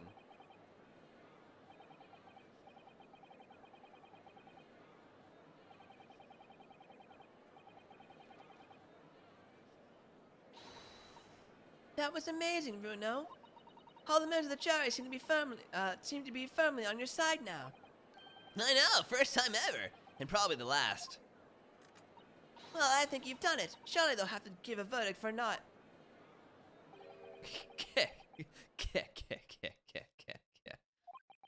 An admirable effort, my learned friend. Nah, what's this now? He's laughing. You find the situation amusing, Lord Van Zeeks. I myself find the defense's argument most persuasive. Okay, Van Zeeks, haters gonna hate. I dare say. Chicanery is the bread and butter of the street performers in your provincial eastern nation. But such blatantly malicious conjecturing tricks amount to nothing more than inexcusable pettifoggery here. What? Yeah, that's my reaction too. The hypothesis you put forward is so ostensibly credibly cannot and will not stand. Because, you see, it contains a fatal flaw. A fatal flaw? Do you mean to tell me that you're unaware of your logic's failing? I say, Lord Van Zeeks. Might be an idea to explain this ballad conjuring trick or whatever it is to troops on the ground. The fatal flaw in my learned friend's argument is really very simple to understand. Yeah, no worries, Geekster Man. Get that ice cream. Cookie dough ice cream, I'm assuming? Assuming you're not too dim-witted to count bullets. And by George, count bullets. Oh dear. You noticed then? Huh? What's everyone talking about? Yeah, Geekster! Counsel. Yes, sir. Tell the court, how many bullets were found at the scene of the crime? Two bullets. Correct. The first, that which hit the victim in the back, ending his life. And the second, that which struck the detective, Mr. Sherlock Holmes, on his arrival at the scene. Indeed. The defense presented a picture showing the damage caused by the second bullet earlier to the proceedings. The bullet which injured Mr. Holmes appears to have passed through his body to strike the calendar. I almost said candelier. Your lordship's understanding is correct. Furthermore, we know there are two firearms involved in the incident. The revolver belonged to the victim, Mr. Winniebank, and the Skulkin brothers' revolver. I mean, there could be more. The evidence shows that a single bullet was fired from each gun. Yes, indeed it does. A single bullet from each. Now then, my learned friend. You yourself told the court only moments ago that these two brothers shot Mr. Sherlock Holmes right before your eyes. Yes, I did. Oh my goodness, I think you'll find That every single bullet that was fired from the brothers' gun hit Mr. Holmes, it means... Winniebank not shot by same gun. Stop. Only one bullet. Stop. Exactly. Yes, this Nipponese street performer presented an ostensibly credible argument. However, it was never anything more than a diversionary trick with no hope of standing up to scrutiny. Ugh! Ugh! ×2. Order!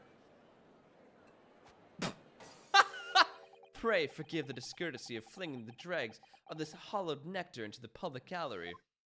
Lord Van Zeeks, you just hit a child. They have to go to the hospital now. You can't just throw things around. But this court needs to open its eyes. She could be blind now. The accused, Machina Lestrade, is no ordinary little girl. Despite her young years, she can, regrettably, no longer be described as a juvenile. No, the person in the dock is far from a law-abiding citizen. She has a past riddled with criminal conduct. The truth is, the accused broke into the pawnbrokery on the night in question of loathsome intent. As we can see beyond doubt in this print, which depicts her threatening the victim with a murder weapon. And I have here in my possession one more piece of evidence the prosecution wishes to present. That disc! I'll be taking this whatever it is of McGilda's down to the yard. Thank you very much. No, don't! Don't give it to him! It's mine, that is, mine! I'm sorry, miss. But anything belonging to Mr. McGilda has to be taken in as evidence now.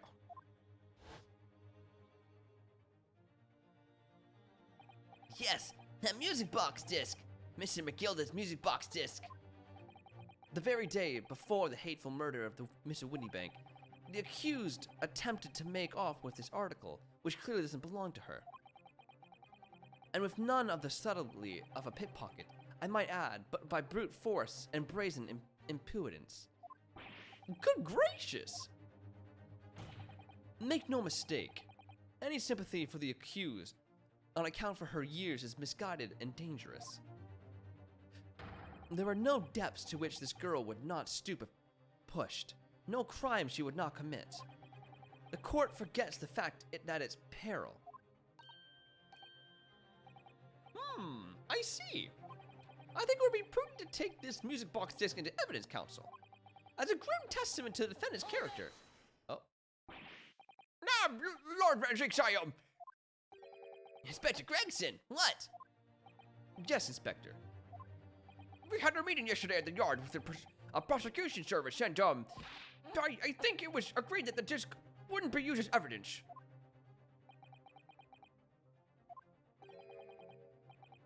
What's all this about? Why is the inspector acting strangely? That's the first time he said anything to Van Zeeks at all. I'm unaware of any such meeting. But those were the instructions right from the top. The government bigwigs were insistent. Oh? Inspector, I'm the prosecutor and I alone determine how to present my case. Your warning is noted, thank you. The prosecution wishes to proceed with submitting this disc as evidence, my lord. Indeed, Bayleaf. Okay. From McGilded.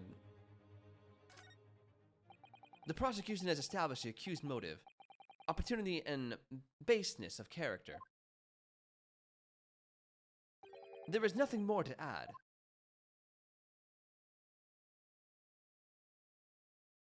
Don't you bow like that. Ladies and gentlemen of the jury, I await your informed decision and rest my case. Ooh. I don't believe it.